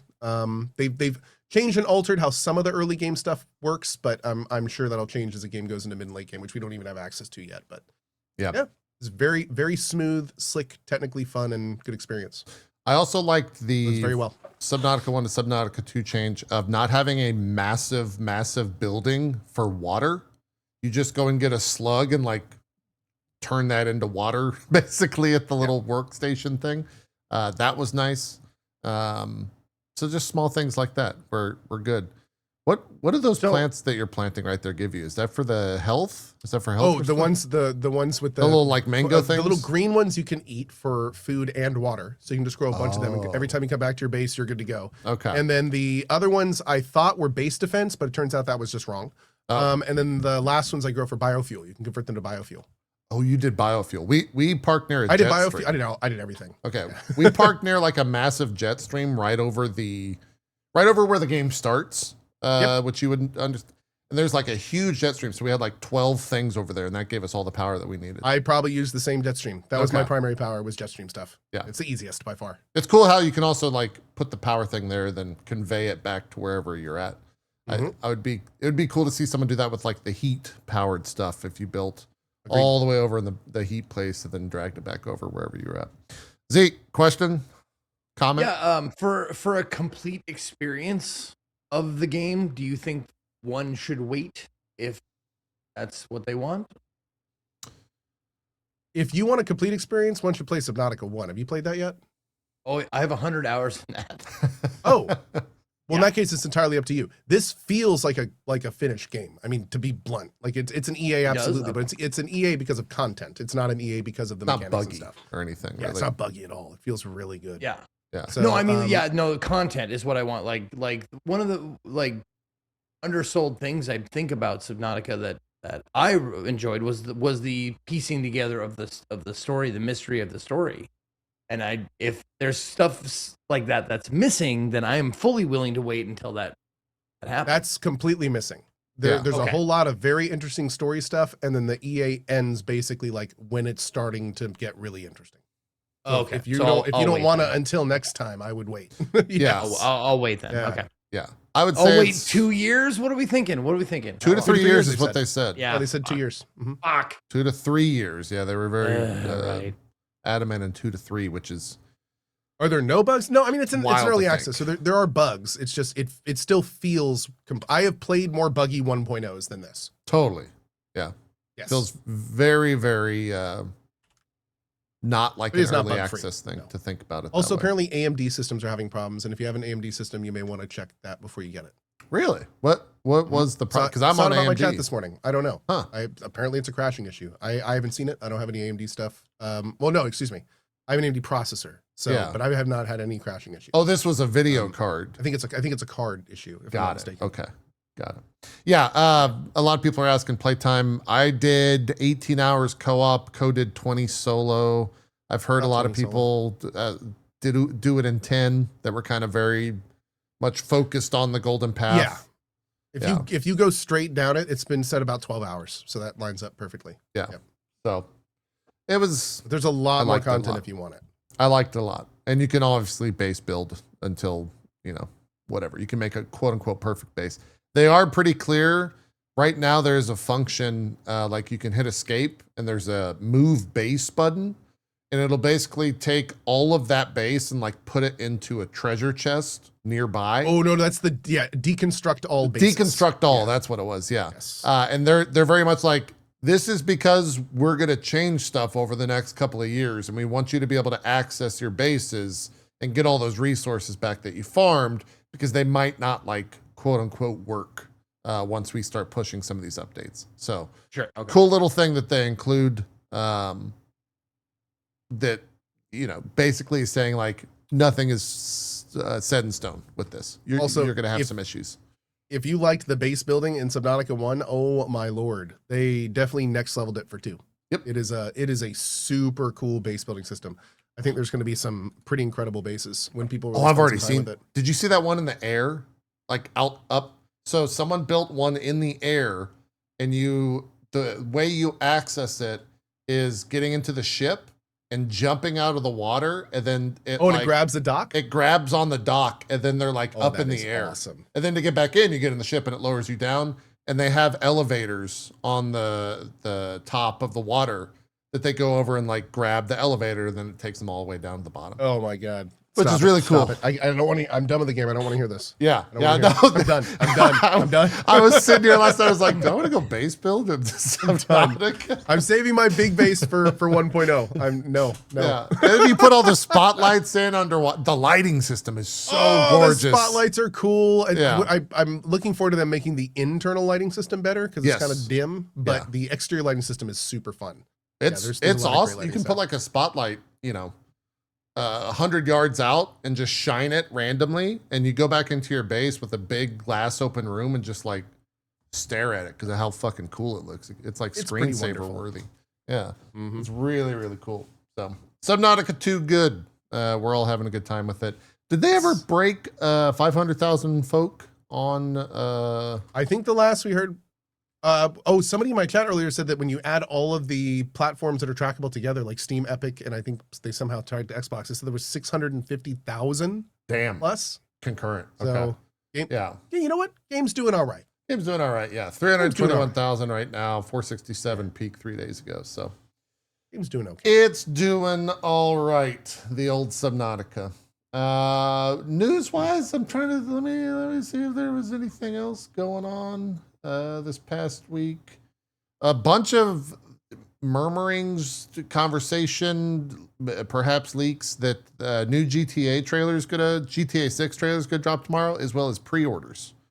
So we're finally gonna see what that price is of the game. That's not been confirmed anywhere officially. So we'll see if that actually comes true. Also, $90. Yeah, I'm Chat curious. saying. Curious what the price is. I think they'll. I don't know. I think they're gonna lean hard into the different Tiers. yes. Yep. I think we're going to see them go pretty serious into the tiers. We'll see. We'll Do see. you think they do an early access tier? Like not early access, play, what do you call it? Play early, like 3 days early? Early. It's what do we call it? I don't know the term. Advanced access. There That's you what go. it was, right? Advanced access. If they were to do that, that would be pretty wild, but would make them double-digit millions, no question. Yeah. So I don't know, man. I don't know. Like that's a real easy win for them to do something like that. Yeah. That's just how you make money from nowhere, literally. Well, but it's also pretty bad for public reception. People don't like that. Not that GTA it's is already going to have a lot of eyes on it. So true. Not that it's any. I mean, there's not that there's direct correlations, but it's definitely the case that people will pay for that stuff because Forza right now has 150,000 people playing on Steam alone. And the only way to play that is if you spend $130 on early access right now. That's $130. People be loving that's cars, the tier. man. There's the tier. Yep, there it is. Yeah. And it peaked There's the 4 tier. hours ago at 181,000 on Steam. Oh God, watch them pull like an old school Arcade and have some like $300 premium edition with 5-day early access and like a $150 deluxe with 3 early day. Well, someone in chat was saying, oh my God, dude. someone in chat had the idea, not the idea, but was basically saying, do you think they'll charge piecemeal for different aspects of the game? So like the single player version, $70. That's like your base price. Then if you want GTA Online, it's X amount more. Then if you want like to play on the RP servers, it's X amount more. Like, are they going to do like a subscription service for this type of shit? How are they going to break all that down? I don't know. If they even do that. Or if it's just going to be a flat price all around and they're going to, hope to spend, everyone's going to spend that much money. I guess we'll have to see what they go with. Coming out with that interview last week, though, where they talked to the CEO of Take-Two and they're like, yeah, 25 million is going to be our threshold for first week or first day sales or whatever. Like, they're going to probably try to get as much as they can. Yeah. Yeah. Rockstar agreed will invent new ways to drive people out. True. Yeah. I mean, GTA is already there's this little part of me though that wonders if this is like, because this is the latest monumental giant release, and of course it will be monumental and giant. It will make millions, but like, is it bad? There's a part of me that I want it to make just enough to be successful to everyone who runs it, but not enough for the investors to be happy. Like, I don't know, man. Like, I want it to do well, but things like this. They're too big for the game dev pond. These are companies operating, they're playing a game that the people that use their products don't play. Like, it's just too much money going into this product. That has a ceiling, like, of worth, of value you can charge for it. So I don't know, man. Like, I don't feel like these types of things are great for the game industry. The game might be awesome, and it's awesome to see all those resources go in, but shit, like, I don't know. It seems angry in a way. I mean, you could probably argue that the size of this has never been seen before in I think you're right. its medium, let alone in entertainment. Like, I don't know, like, what's bigger than this? Yeah, I don't like, how does this compare to big music and movie stuff? I think it's bigger than all that by a is it measurable? Yeah, like a absolute shits on. I don't know enough about that to make that call. Yeah, music is definitely a fraction. Movies would probably be something that, like, if you look at what, $1 billion price tag at this point. What's the price on this thing? Oh, I think it's multiple billions, probably. Probably. Yeah. I don't know, man. I don't know. I don't have enough info, but it's wild to think just how it's such a big project, man. It's such a big project. Yeah. It's gonna be crazy to see how it goes. Yeah. So maybe a trailer for that. Maybe some prices tomorrow. Pre-orders and whatnot. Just to put it in perspective here. Yeah, go ahead.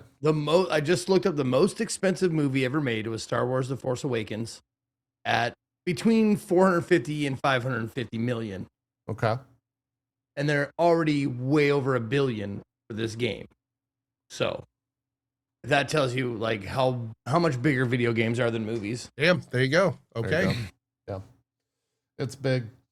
Some more news. I think Stormfall33, another content creator, on Twitch had the best tweet about this, but Amazon has canceled their Lord of the Rings MMO, but promises, quote, continues to explore compelling new game experiments, end quote, set in Middle Earth.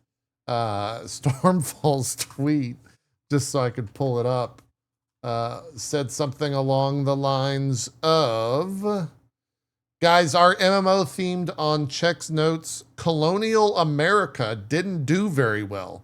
I guess we should cancel one of the most desired MMOs of all time too. She's of course citing New World. That New World, with despite all of its issues, actually like had a good player base and like was actually okay. Like my God, dude. Yeah. Oh, Yeah. my Lord. Just a oof. An oof there. What else? I'm taking a look at the news. Shift Up, the developers behind Stellar Blade, have said that they will be publishing Stellar Blade 2 themselves instead of Sony. And they, quote, want to reach a broad global audience from day one. So they don't want that exclusivity shit. They say, bigger titties, less clothes. Yeah, get that out of here. And I say, great. That's awesome. Good for them. I'm glad the game did well enough to where they can do that. And you know, get out of the whole like exclusivity thing. It's always been bad. I'm on team fuck Sony for the moment because they fucking ruined Alamo Drafthouse. Oh, did they? I mean, I guess with their kinda. phones and QR codes and bullshit, and they fired like because they could fire the staff. Like, ugh. Yeah, that's not great. Here's a fun stat. Capcom has revealed that 93% of all of their game sales are now digital. No more physical sales. Wow. 93% is all digital. I knew it was high. I didn't know it was that high. Agreed. That's quite high. I think that's it for Silent Hill F. Topped 2 million units sold. Good for them. Over at Konami, published and developed that, right? Like that's a Konami game, I think. So good to see that. I guess they're back in the things, or maybe not good to see. Here's another thing. You guys, Marathon has posted kind of a roadmap, and in that roadmap, they have discussed / informed everyone that they will be putting in a PvE mode for Marathon coming up soon. Testing some experiments in Season 2 around PvE and PvP light modes. Sure, why not? You know, whatever. You got to get more people in that game. Why not try some things like that? It's just kind of, there's some humor there that I think everyone would be very quick to find on their own. Pretty wild stuff. I think that's kind of it. I like this stat. You guys probably won't. Well, you guys remember that Trails in the Sky game that I talked about a while back? It was on, I think, was that on Game of the Year list? It was that anime like JRPG remake thing. That game sold so well that the dev team, Nihon Falcom, reported a 1,227% year-on-year operating profit growth. 1,220. That's 1,227%. That's how well that game did. So good for them, man. Congrats to them. Good for them. Sticking with it, dude. Yeah. Sticking with it over the years. Yeah. Way to go, Tits. It's pretty great. Way to go, Tits. Tits 2. That's right. They made a sequel. They made a lot of games, actually, in that series. Tits 2 is out this year. I think this fall. So that'll be, I'll be there. They sold me on that. Crimson Desert continued to do well. Cohh, you finished Crimson Desert, right? We didn't talk about that. I finished. One does not finish Crimson Desert, but I am story done with the main story. Okay. All right. Was it should I do that? Is that worth seeing all the way to the end? I'm chapter 10-ish. I just got to the southeast portion of that map. There are some pretty wild set pieces at the end of the game.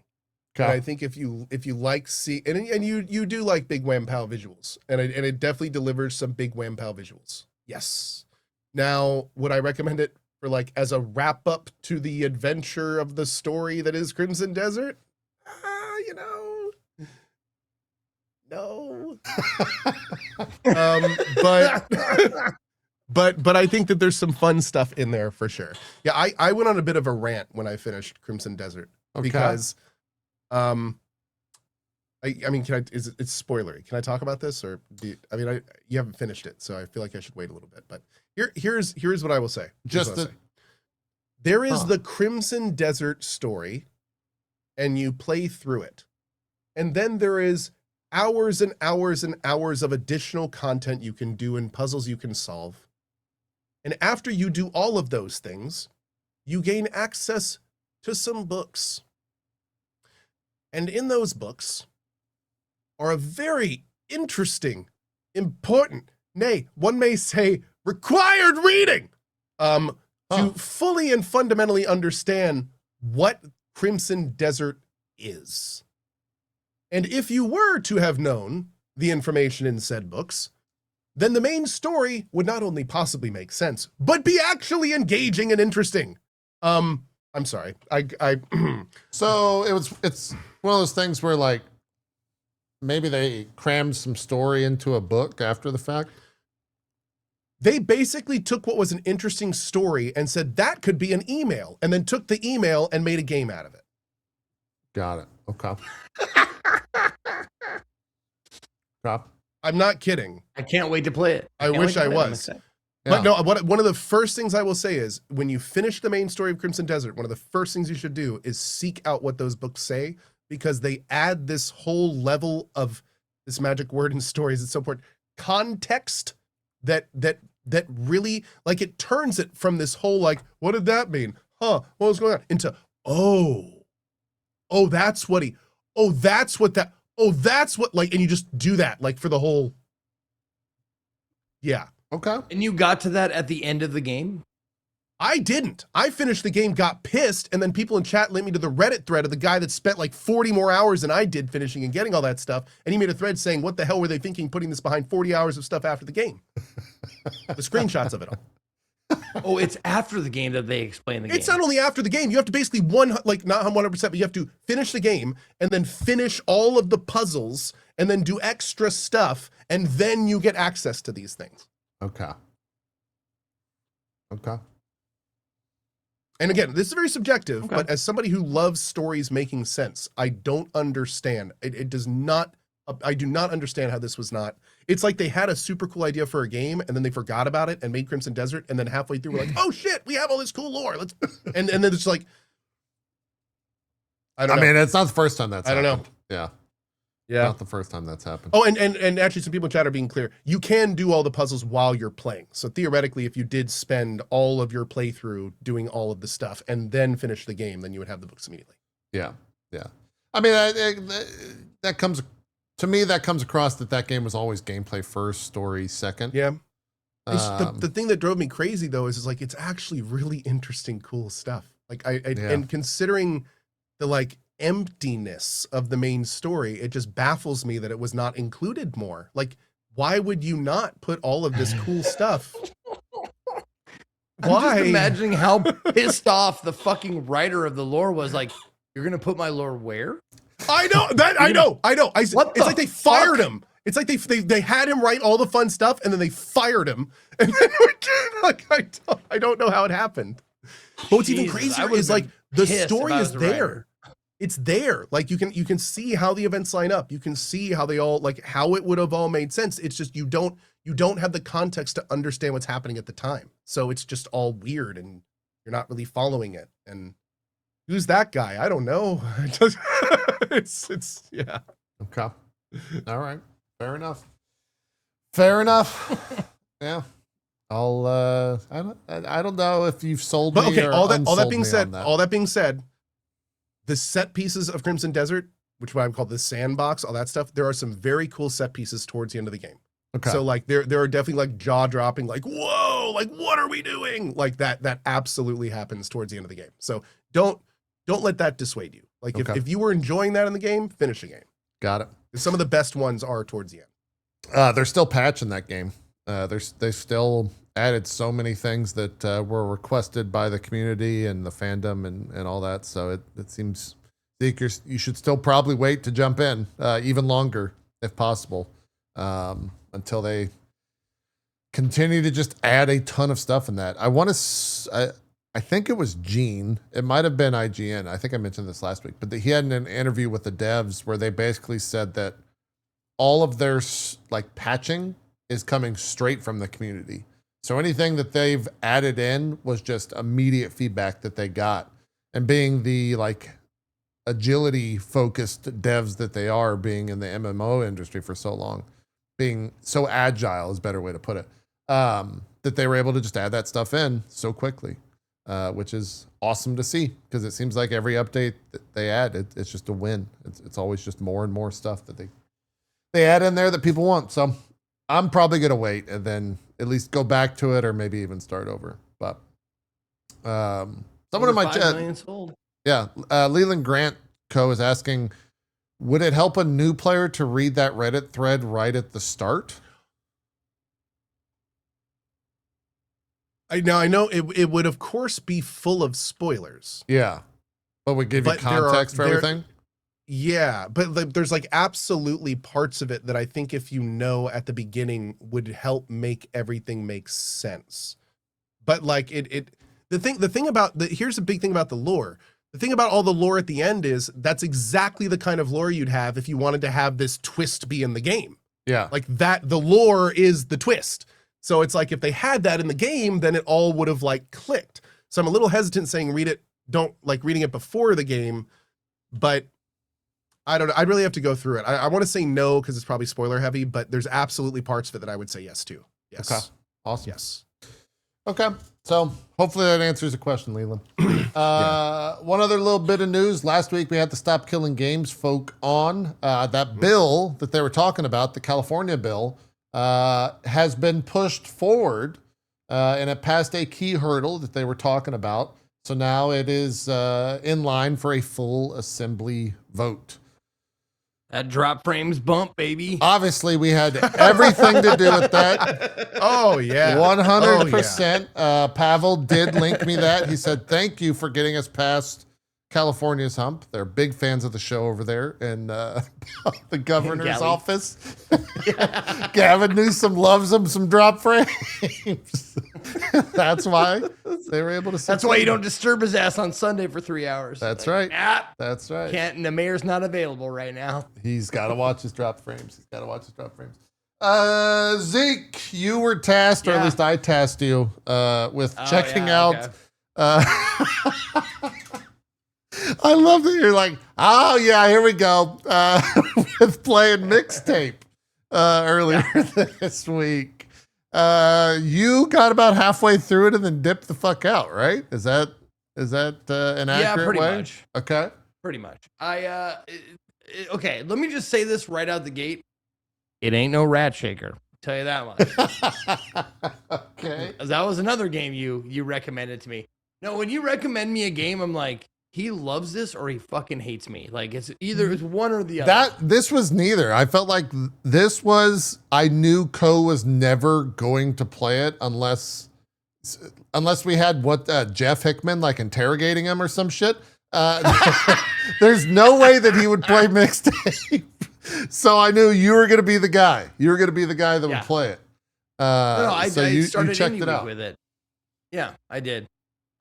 Here's the thing, like I wish that it was so shitty that I could just be like, and this, and then this, and then this. It just didn't grab me is all. Okay. Like this is okay, we're talking about the game Mixtape. Yeah. It's a newer game, came out 10 days ago, developed by Beethoven and Dinosaur, published by Annapurna.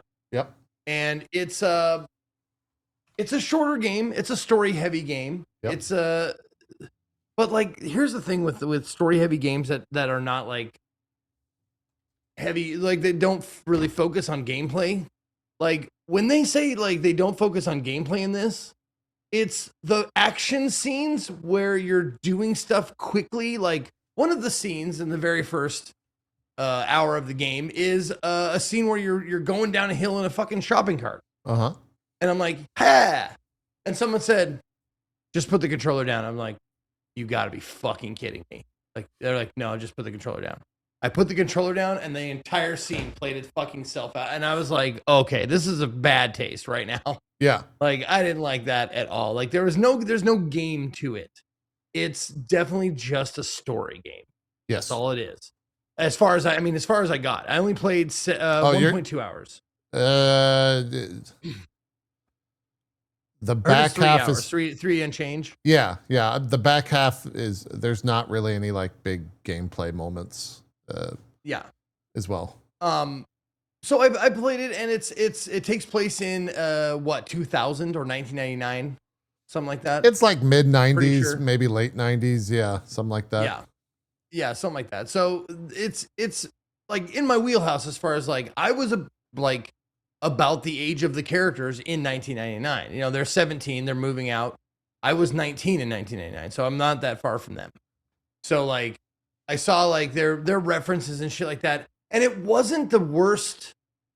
Like it wasn't as bad as the writing could have been, but it definitely was like people remembering and trying to type like, oh, you remember how we used to talk back in the day? Let's all talk like that. Okay, MTV and shit. Oh yeah, totally. You want to smoke a doobie? Like, yes, I would love to smoke some Mary Excuse you, Jane they with would you. say totes. Yeah, totes, not totally. Yeah.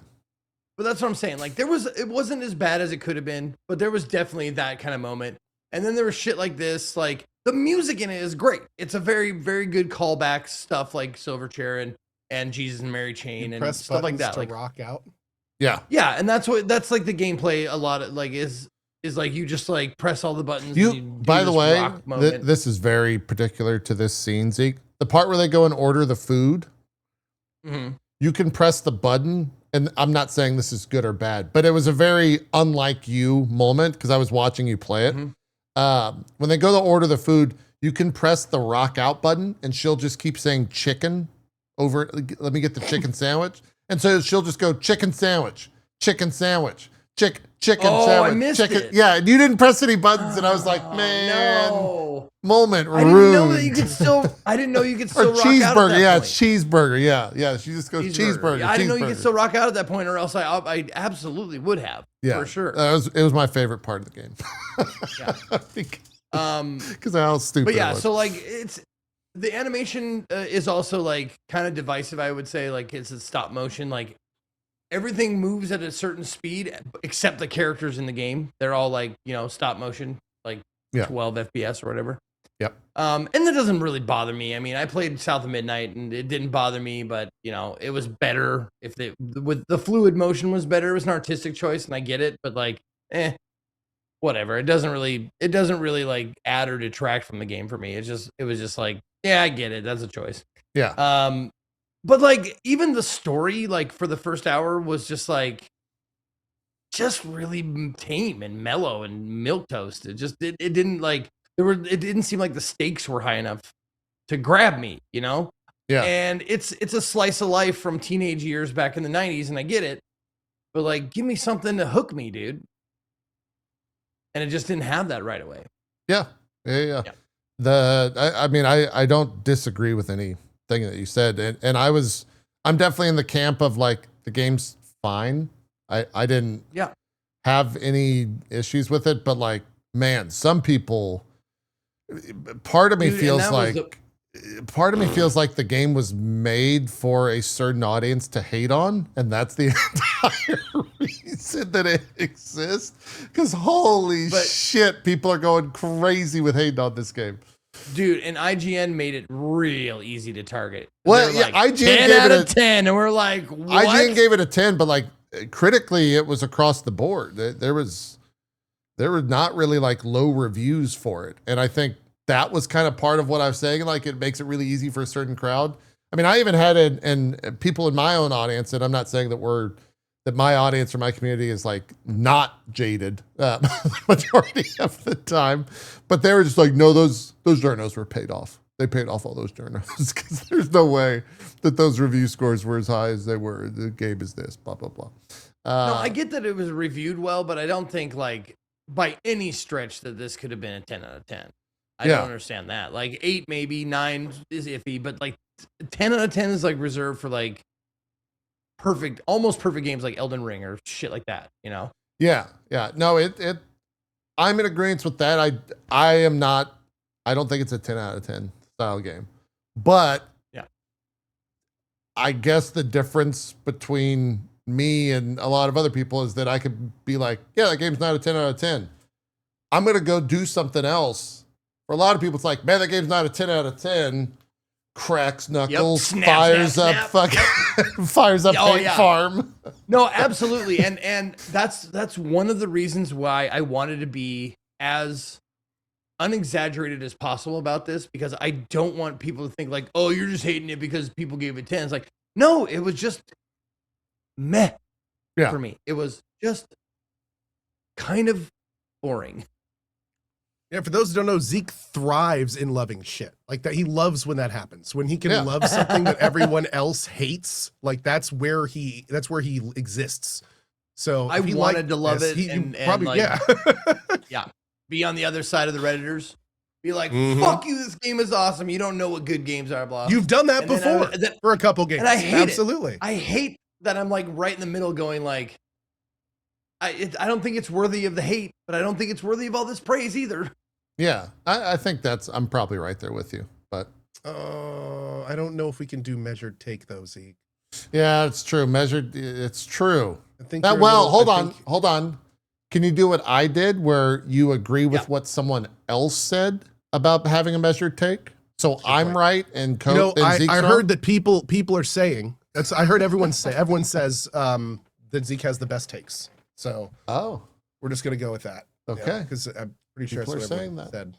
I don't think that's true. In fact, let me give you several examples as to why I don't think that's true. And I also think. So, did you happen to see? The conversation for this game is all over the place. Did you happen to see the conversation of people saying this game's not indie because there's no way that an indie dev could afford the licensing for the music, and that it was like paid for by the Annapurna. Annapurna is not a company that's poorly off. Like it's right. Annapurna. Yeah, that's a huge. It's a huge point of contention for people that a publisher makes you not indie anymore, and that is a fair argument. The fair argument is if in order to be indie, you have to be self-published, independently published. Yeah. And I am not in that camp. I am in the camp of I made a game with a small team, my people, not a lot of money, but we found Annapurna, and Annapurna was like, let's go with this game. That's not their fault. It's still indie to me. It all comes down to how you define indie. Yeah. And the term indie, just like the term MMO, means very different things today than it did when it originated. Sure. So a lot of people indie games like think you shop around. Dude, like you can different almost publishers half and and like half it. Squaresoft can publish you. Yeah. ID at Xbox can publish you. Annapurna can publish. Devolver can publish you. We have indie publishers now. We have indie publishers where it's like literally they're publishers and all they do is publish indie games. Well, it's like, how do we have indie publishers if indies can't have publishers? God damn it, he's right. So it's that whole thing. Like I roll it back to the development of the game. The development of the game is independent. I'm fully willing to call it an indie game. If they shopped it to Annapurna, Annapurna was like, we like that shit. We'll sell your game for you and we'll license this music for you. See, I don't even agree with that. bother me. I don't even agree with what you said. Because the whole reason that indie came around is because they were indie because they did not have the resources or the connections to find a publisher. So because of that, they had less resources. They were independent from the machine that was publishing. So I see indie more as a resources thing. I see indie as small teams, small resources, independent from the machine that is the AAA and AA. Like that's what I see it as. I don't care if you have a company that's overseeing you. I don't care if you have a PR company, a publishing company. If it's more about the size of the team and the resources going into the project, which I think was kind of the true intent of the term when it came out, but it's just there was such a black and white schism between published and unpublished that it was a very easy binary to make at the time. But things have become much more gray. So the watchword for me, or the two big rules that I've stated before are, I think it's small team, and small was small. I don't know. Small team and no outside meddling. Like publishers are not telling you how to make your game, or producers are not telling you how to make the game. The dev team makes the game all the way from start to finish without anybody telling you what to do. But after that, like if you shop it around, like I don't see how that makes you less indie. If you have a good like rapport with someone from like Annapurna or something like that, I don't think that makes you less indie. it's tough. It's tough because we're living in an age where the term is in flux. So, you know, and it's even more confusing when you have, you know, review outlets being like, the indie game of the year mixtape, where it's like, okay, well, that's not my definition. So then that creates this giant schism, right? So I think honestly, it's money. Like people think money, resources. If you have a lot of money, if you have a lot of money, it doesn't make you indie anymore. And I don't think that's true. I think like a billionaire who wants to make a game on their own is still independent. That's fine. Yeah, I mean, that Baldur's Gate. Yeah, Baldur's Gate 3 was technically indie. And it was also technically not. Exactly. Exactly. So, but they didn't have a publisher. No, that doesn't match my criteria then. That's no. But I'm saying is like it like the term is so weird these days that there are tons of people who would tell you Baldur's Gate 3 is indie. Tons. But I agree with you. Like it's weird. I don't know if I'd call Baldur's Gate 3 indie, but it does meet like one of the core criteria, but is well outside of the others. It's I think I don't feel like anything was solved. That's the thing. This is the argument we've had for years and years. Oh, there's nothing to solve because I guess there's nothing to solve. Yeah, there's nothing to solve here because it's just a matter of people's individual perspective. Sure. And, you know, so it's not gonna. There's nothing we're gonna say here. I think anything. The biggest contention point is money. Like if you have a lot of money, you're not indie automatically, and I don't think that's. I would agree with that. You don't think that's true? I don't think that's true. I don't think independent necessarily means you have to be poor or not cash rich. That's like as a person, or we'll see now. Now we're this is interesting.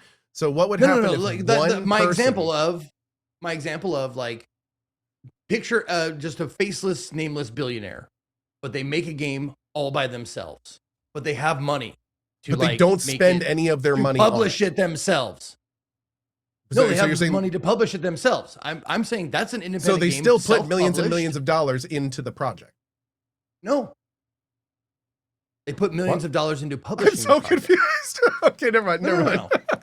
No, there's a difference between the development of the game. He made it So you're saying themselves. If an indie game came out and the budget for that project was $5 million because one person because not the budget for the project. I'm saying the budget for the publishing, for the selling of the game. Okay, that is the project. I think there's a you throw-in referee. Zeke is saying the development time is different than the publishing funds for a game. Yes, is what Zeke's getting at. Yeah. Okay. Because and here's why. I'll tell you why. Because if you are a small team or just even a solo developer, you are not putting millions of dollars into it because you're making it on your own. You can put millions of dollars into selling the game after it is done. Can you replace selling with marketing? Okay, within the indie I have been house doing game dev for 3 years. We do not do any type of like it's all the budget. PR, development, art, like it's all the budget. That's the cost of the game. Is every dollar that goes into that game being successful in any capacity is the budget of the game. So that's what that costs. Does that make sense? So any PR, any publishing, anything associated with that game would still be counting towards the value of that product. How big is your team, out of curiosity? 20 to 30-ish, including contractors. Okay. How much are you taking influence from outside, like from the moneyed people? How much influence are you taking from people putting money into this project? Investors, do you mean? Are you asking for like the financial backing kind of thing? Investors. Yeah. How much do they get to affect your project? Oh, you mean zero. Creative control wise? There you go. Zero. Yeah. Indie. There's no one telling anyone on our team how to make the game. You passed my test. Good job. You're indie. I'm just being a dick, dude. I'm gonna go make some badges. I'm an indie. I'll be back in a few minutes. Up for me to be a dick to you. That was it. No. I just want to. No. Here's the thing. It's a super interesting discussion because, like, I find it really like engaging to see like where do people put indie. So, for instance, I thought for a second that you were saying that if one person, because remember, we live in the day of AI. So, in the very near future, one person will be able to sit down in front of a computer with a lot of money, and he will be able to take that and all the tools in front of him and make a game. So, would one person and a big budget make that an indie game? Even because only one person's making it, right? With a bunch of other like contractors and everything else. So, I mean, we're going to have weird situations coming up in the not so distant future on what an indie game is. But when you add terms like contractors and stuff like that into it, it takes the indie out of it. Nah, I wouldn't know. No, I think and lots of indie games use contractors. I mean, not one person can do every single part of a game. That's almost impossible in a lot of cases. Even like Stardew Valley has contractors. Yeah. That's a big part of it. E33 had so contractors. There's no such thing as single game developers then? There are, but even single game developers frequently have. I mean, help. single person develop it. Yes, there absolutely are. There absolutely are. Absolutely. But I mean, but you'd be surprised how many like, hey, this is a single dev project. And then you look into it more and it's like, oh, he actually had like a spider web behind him of support. Because I mean, games are tough, man. It's hard. And there's lots of different moving components to them. You may be great at everything, but not music. You may be awesome at everything, but art. So, you kind of need to bring in where you're not as good. Yeah. But yeah, we use contractors. Absolutely. Done. Cool. Solved. Yeah. Let's bring this up again in a couple of months. We'll probably do that again. Okay. Because we've done this. We've done this almost before every couple of years. Yeah. Interesting stuff to talk about, man. Yeah. Here, I'll give you both a break because it's a racing game and the two of you will have absolutely, it's going to be fucking crickets replacing these two here. Forza! Talk about Forza. Hey, I could be quick with this one too. Forza 6 is a racing game. Anyway. And there we go. That's the racing it's really minute good. From JP. Forza 6 is really good. It's an open world racing game just like the other Forza. The big thing with this one is that it takes place in Japan. And so people are very interested in the aspect of that. I like how I'm looking at the fucking, I chose the one thing where I'm looking at horns. I'm sorry. Someone in chat was said, actually, Cohh, Concerned Ape didn't use any contractors for Stardew Valley. Yeah, oh, that's cool. While he developed the game entirely by himself 4.5 years ago, he currently utilizes a small bin team and select freelance contractors to help with porting, quality assurance, and community management. Yeah. Oh. How it goes. Now, to be fair, though, he is right. He didn't use any contractors for the development of the game, but he does these days. Because he has money now. So, I mean, that makes a lot of sense, right? He's got a lot of He didn't have money. He did it all himself, got money. Now he has people that work for him. That makes a lot of sense. Yeah. Yeah, I'm using a wheel. I don't think I recommend Forza 6 with a wheel. Use a controller. It's made for controllers. The wheels add a lot of difficulty to it that I don't think is necessarily needed. I only did it for my own interest as well as streaming interest because it's really funny when chat can like make fun of streamer for being bad at racing. I am not good using a wheel at all.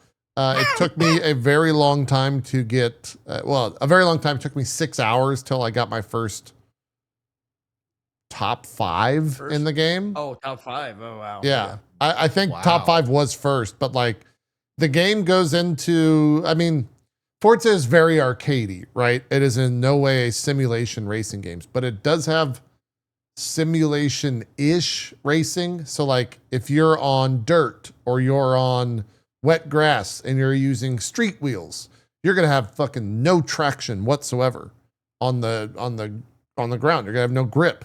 And so you're going to be all over the fucking place. The second you like change those wheels or get a car that's appropriate for that style of race, you'll have a lot more grip, essentially. So that's kind of as far as simulation goes in that. And the wheel just makes it even more difficult because they don't necessarily build the game for a wheel, they build the game for controller. So I would say use a controller. That being said, I had a lot of fun using the wheel, and so did chat watching me learn how to actually drive. I got to yell at Julia. Julia's playing some Forza 6. It's one of the things you can do. There's a ton of different game modes, including a battle royale. Saw her SpongeBob car, which was cool. Yeah, she's got a SpongeBob car, which went it went viral yesterday. And the cool thing is, for everyone that like goes and uses her code that they readily make available to the creator of that, she gets in-game currency. Not the currency that you can spend. I don't actually know if you can spend money to get the currency, but it's like the currency that you buy cars and stuff with. I think she told me she's made like 120,000 in game. For reference, Forza bucks. Yeah, Forza bucks for reference. I have like 1.6 or something like that from just playing. But okay, chat's saying it doesn't have premium currency. Thank you, chat. But yeah, hey, it's a fantastic looking racing game set in Japan. Runs really well on my machine. I think for most people it runs well. Chat, correct me if I'm wrong on that. But I got to race a mech. That was really cool. Oh, the Gundam race. The Gundam race. Yeah, that was fun. Yeah, I did it. I did the mech race like with a wheel, and I didn't see the mech. This right here, I'm in like a souped up supercar, and they had me racing on grass. So you're about to see here, didn't go well. The car starts to go sideways. Second I swapped to a controller, it was a lot better for me. But going 200 miles an hour. You can't park your car here. Going 200 miles an hour in open field. You're not going to be able to do much with that. You know, you're not gonna be able to do much with that. I don't know what the answer turn is. Into the skid. Yeah, I am curious though, Systemic. How would you like me to answer the question? What's wrong with your arms?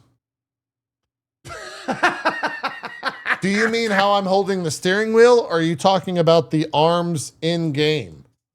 Because in game, I am wearing a chicken outfit. Oh, okay. That'll do it. He means in game. Okay, good. I was very confused if he meant like that'll do it. What's wrong with your arms out of game? But yeah, in game I'm wearing a full-on chicken suit, so that's why it looks like a plucked chicken. Because I thought it was hilarious playing in first-person mode with this. I think I do the race. It's a lot easier using a controller, and you get to see the Gundam and shit like that. So. I didn't expect that many people to be playing this though. The fact that they had 200,000, almost 200,000 this morning, and it's still at the $130 buy-in level, or even on Game Pass. If you want to play this on Game Pass right now, you have to spend $60 to play it early. That's where they're monetizing this. That's wild to me. That many people have bought in early. So the game is going to be on Game Pass, but to play it early, you just have to buy it anyway, basically. Yeah. You have to buy the premium edition. There's also other things to that. You get a bunch of cars, and you also get the 2 future expansions baked into it, into that $60 price tag. It's not just $60 up front for 5 days early access or whatever it was. But that's the only way to play right now, is by spending that money. So, I guess Forza for the longest time, and I was just not aware. I guess it's kind of like sports games where they're like massive, and because it just doesn't really have like a presence on Twitch or like in my bubbles, I never really think about how many people are playing these games. But it makes a lot of sense. There's a reason why this is the 6th one that they've sold that well for 2 decades or whatever at this point. I will also say, if you're looking at this and being like, oh man, that's really cool that you're racing a mech, This is a kind of outlier. A lot of the game is just straight up driving around in a very well detailed Japan with like multiple Bro, environments. that makes like 5 times your speed. What even is this race? Yeah.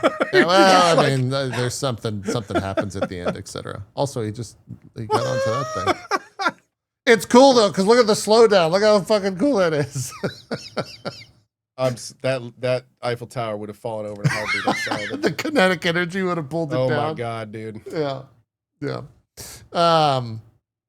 Yeah, it's cool. Also, it's got a bunch of other stuff. Like I said, it's got a battle royale mode called Escalation, which is essentially, it like pops up a place on the map and you have to get to it as fast as possible. Then if you're outside the circle, you get eliminated. Kind of cool.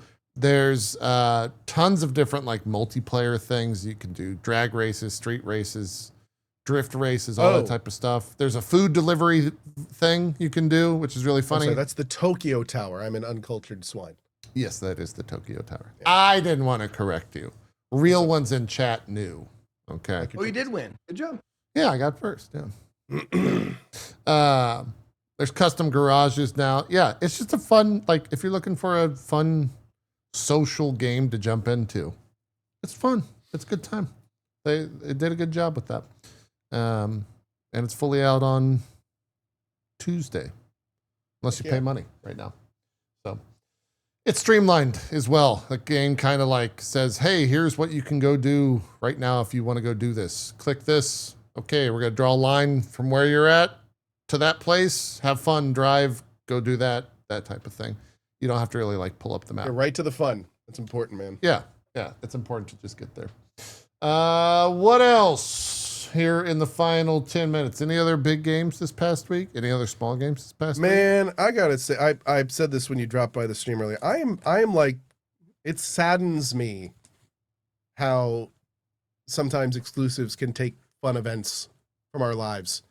And like, dude, I gotta say, like playing Death Stranding 2 on PC, I'm so sad I missed this when it was like released and big. Yeah. Like but at the same time, I'm super glad I waited because it is so much more enjoyable for me on PC. What was the last thing that happened story-wise? Because you can kind of like jump ahead when I in left that game. The first time, I had just, I can say this without it being a spoiler. I just found tomorrow. Oh, okay. Yeah, so relatively early. I mean, I was definitely hooked at that point, which is why I quit. I was like, this is interesting enough to where I know I'm gonna want to do this again. So, I didn't want to get to like a really, really big reveal and stop or something, because I feel like then I may not come back to it. But yeah, no, I've come back, progressed up to that point. I'm now well past it. Got a lot more, and like I'm just enjoying it the more and more that I play. It's a super cool, unique game. I saw you met the pizza guy, so I know you're past that. I'm trying to think. Oh, right now I'm what am I doing right now? Have you had the desert encounter yet? I just started surfing on a coffin. That came out of nowhere. Okay. That's about where I am right there. I guess I won't tell you how far you are. How far do you think you are at this point? I'm just personally curious. I thought I was getting there. And then at one point, like we had a cutscene with Fragile and she's like, I need your health to stay good because we have a long way to go and like all this stuff. And I was like, how? So I thought I was like maybe 30 to 40%, but now I'm like maybe more like a third. Okay. I'm like halfway through Australia. Yeah. That game's got a really, I gotta say this though. I don't know, played like 25 hours. I'm probably like 13 to 15 hours through the main story. Like, dude, I have every road built. I have every monorail up to my point done. Like, yeah, I'm not half-assing it. So I mean, it's been slow, but very fun. Yep. How many? Oh God, now I can't even remember the name of things in that game, and I don't. I'm just not. Isn't 30% a third? No, it's 25%. I just won't ask. You're playing the right way, because eventually you start doing you get to a point in that game, and I think the first one did this. You get to a point in that game where it's like, all right, so you've built everything up, and now it's time to use it all for a while. I am not to that point. I'm still building, and I'm making sure to build everything. So like, I what's funny enough is I'm playing the way that I am in the hopes that I'm going to be able to do just that. Yes. So no, you will be very thankful come a point in the game when that happens, because I did what you're doing, and then I was like, I'm going to push main story. Shouldn't have done that. I should have built it. Good to hear. Good to hear. Great. Because holy fuck, it was so much more difficult doing it my way. But yeah, I can't wait for you to see the end of that game. Can't wait to talk to you about it. So that's old Death Stranding 2. Zekers, anything for you this past week? Besides, of course, loving Mixtape. Yep. No, I'm going to do the indie game 5-minute roundup. You Here ready? we go. Here we go, cowboys. The first game I want to talk about, well, I'm not going to talk about it at length, but I'm just going to say Dead as Disco. Oh, yeah. Fucking awesome. Everyone loves that. That game is great. It's a rhythm fighting game, and it's mostly like there's some trash mobs and stuff, but it's mostly like just boss fights. You fight through a few trash mobs, and then you get to the boss fight, and the boss fights what really takes up time, and you really start to get like this fluid, like very like a little bit like Arkham Asylum, like or Batman games, where it's like punch, punch, punch, punch, counter, punch, then I dodge, then I dodge, and I punch, then I counter, then I counter, then I do my special move, special move, special move, special move, special move, special move, special move. Okay, and now it's a dodge, and then I do my super move where I do a jump kick in your face, and then I dodge, dodge, then I punch, punch, punch, and it's fucking great. It's super fun. And the music is bumping. Even the music that I wasn't like I only, truth be told, I only faced two bosses. I beat one, but I only faced two. And it's one of the tunes was definitely more, metal rock or whatever. And I was like, okay, this is more my shit. And then I went to another boss, and it wasn't really my shit, but it was still good. The music was still good. Still got a nice bump and driving beat and stuff like that. So, and I played it with streamer mode off. So like it was the music, the intended music. Oh, nice. And it was, it was really good. And it's very like, I don't know how I can describe it. Like a Suda 51 kind of a vibe to it. To like a No More Heroes kind of a aesthetic to it. But yeah, it's not like other rhythm games where you absolutely 100% must be on rhythm. It's like certain things have to be on rhythm. Like, if you want to counter something, you have to be on rhythm. But if you want to dodge something, you don't have to be exactly right. You can get perfect dodges, but you don't have to be exactly right. You can just dodge, like, because there's lots of times where you dodge early or late. You don't get the perfect dodge, but you get like, you're out of the way of getting smashed by a hammer or a fucking guitar or whatever. Mm-hmm. But yeah. If you like rhythm games and you like beat 'em ups, like this is fucking great. It's a really fun, really engaging, driving, cool soundtrack game. Next game. Real quick, Everything is before we go crab. on, I never get to interrupt you, so I also wanted to do that. But also, Strippin is an animal at this game. He got to like Apparently 29th in the world on a bunch of like rank stuff. He put in like over 25 hours, 27. He's got 28 hours, 27.5 hours played right now in the game. Yeah. Just an absolute degenerate at Dead as Disco. So also, no, I saw Strippin' and Cohh's name on my leaderboard list. I full disclosure, I'm an investor in this game. Which is kind of fun. Yeah. So I think you can actually send him an invoice, Zeke. Is what that means. I honestly think you should wishlist this before Emberville, but you should probably do both. You should. No, the game's fantastic. You could pay for this one, I think. You don't even have to wish list. I don't even know if you can wish this one. Yeah. Ass. Yeah. You might have to pay. You might have to pay for it. What else, Zeke? No, you can still wish list it, even though it's out. You can still do that. Next one is Everything is Crab. Everything is Crab was a pretty. I mean, you don't have to put up videos for every one of these. Okay, Everything is Crab is a game I bought for my future flight because I know I will enjoy it on a flight. Yeah, it's a fun game where you like start off with this like real slow one attack, and then you eat like your enemies or you eat fruit that's on the ground, and you did like very roguelike where you get three choices. Like, do you want to have antlers? Do you want to have like a super gorilla punch, or do you want to be faster? Like, and then you build your creature from there, and you fight bosses periodically and stuff like that. Did It's Max really fun. tell you about that, by the way, when I joined the stream? And I said something to the effect of like, hey, does this game get hard? Because I never like died. And he was like, oh. And then he died right when I said that. And he's like, I guess I'm not as good. He did this whole fucking bullshit. I missed that, but that's great. That's hilarious. He was like, I guess I'm not as good as JP in video games. Like, See if I ever come on your show again, you ass. oh man, it was really stupid. Okay. The next game I want to talk about is called Dark Pals, the first floor. You might have played the demo of this. They have the first chapter out. I think it's coming out episodically.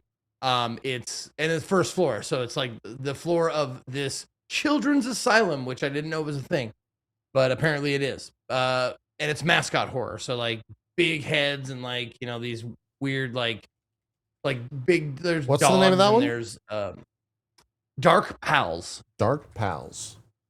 Yeah, Dark Pals, the first floor. And then there's a song in it that will get stuck in your head forever. Okay. The Omelet Man. Apparently Jesse Cox is involved. I make with cookies that as game. fast as you can. Jesse Cox was not in the first floor, though. I'll tell you that much. I was very disappointed that I didn't get to see him. So he's coming later in subsequent floors. I don't know how many floors they have he's planned. gonna be in the game. Look at Okay. it, but he's like one of like the characters that appears on televisions like throughout the game. Got it. So yes, it's a mascot horror game. It was really fun. It's not too long. I think I finished what they had for like in like less than 2 hours. So, and I think the demo might still be available. Let me check. Let me see. Nope, the demo's not available. But it's the first chapter is $6.70, and I'm assuming they're gonna continue with that as they go. Let's see. What else? Hunt Down Overtime was a cool, like when you say video game, this is one of those where it's like, you're a fucking like, you sound like Duke Nukem and you just blast shit and you, when you die, you go back to the hub and you get like cybernetic mouth and cybernetic arms and legs and you get like upgrades and shit like that. And it's metal. It's like, you know, if Megadeth was a game. Okay. It's great. Great. Next one is Forbidden Solitaire, where you play like an old, forgotten, lost CD-ROM from back in the day that was too gory for parents and stuff like that, and you reveal a story about how this game is like responsible for all these deaths around. But all you do in the game is you play fucking solitaire to solve every problem, and it's great. It's fucking fantastic. But it has that old like CD-ROM late 90s, early 2000s vibe. And then if you want a fucking acid trip of a game that will fucking like, that almost makes no sense. Ultimate Drummer. If you want to check out Ultimate Drummer, just look at their trailer. That's all you got to do. It is like, I played 79 minutes of this and I will never be the same. It is like taking mushrooms and playing a game, where you play a drummer from a rock band. Okay. And you have to like travel around with your drums. Like you move around with your drums. You're sitting in your drums and that's how you move. And you have to find the remaining members of your band and put them in your band with rhythm and drums. Great. And the last game I want to talk to you about is for those of you who may be on the spectrum, maybe have a little ADHD, maybe can hyperfocus. It's called Librarian. Tidy Up the Arcane Library. Oh, I saw Dan playing this. And you know what you do in this game? Tidy up the arcane library? Put books away in a library. 3,000 of them. 3,000, I think 27 or 72 books that you put away in a library. A Merlin's library, to be exact. And yeah, there's 3,000 of them. It's two floors. And they're all just spread out like an explosion of books. And you have to gather them all up and put them on the shelf. And let me tell you, it's pretty satisfying. Oh, man. Okay. All right. Yeah. That was fun. And it sounds like a long game. Like 3,000 books. How the fuck long? Most people can complete it like 6-7 hours, something like that. So it's not horrible.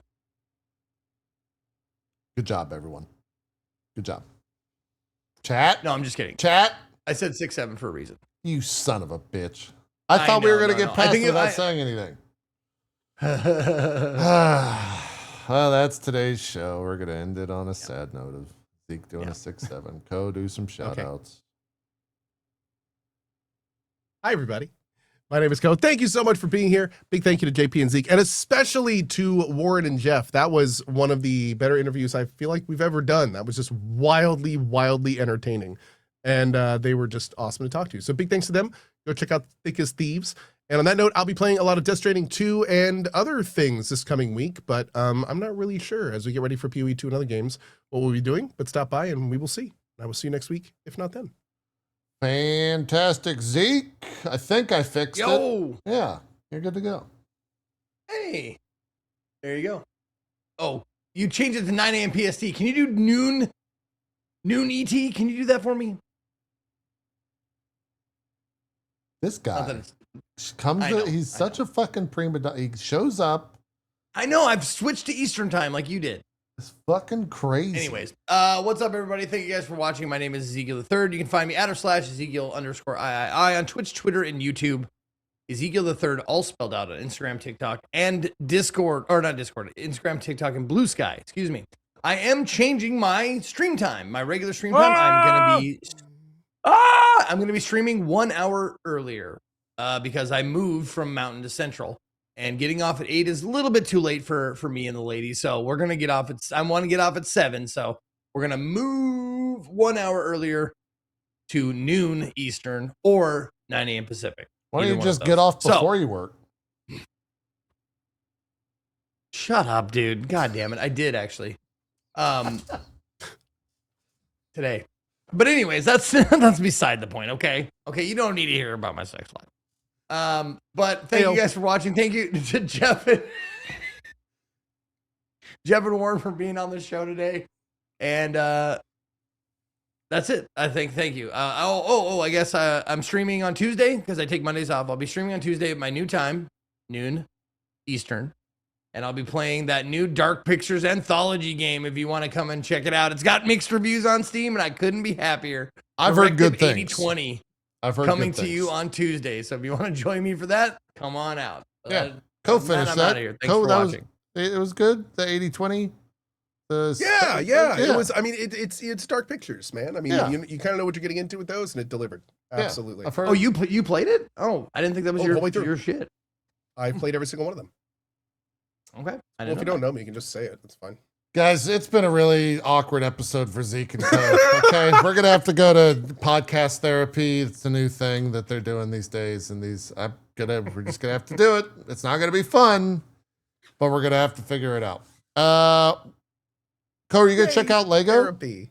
Yes. Okay, we'll talk about that next week. Are you gonna play Thick as Thieves? Because we can stream that tomorrow. Probably. Yeah. Okay. I gave you a code for that, by the way. They sent me codes for thanks. that. You should have one. Do you guys all three want to play? Well, it's only two-person co-op, so I think you and Zeke should actually play together and work this out. I will play with anyone. I'm probably checking out when it comes out tomorrow. Yeah.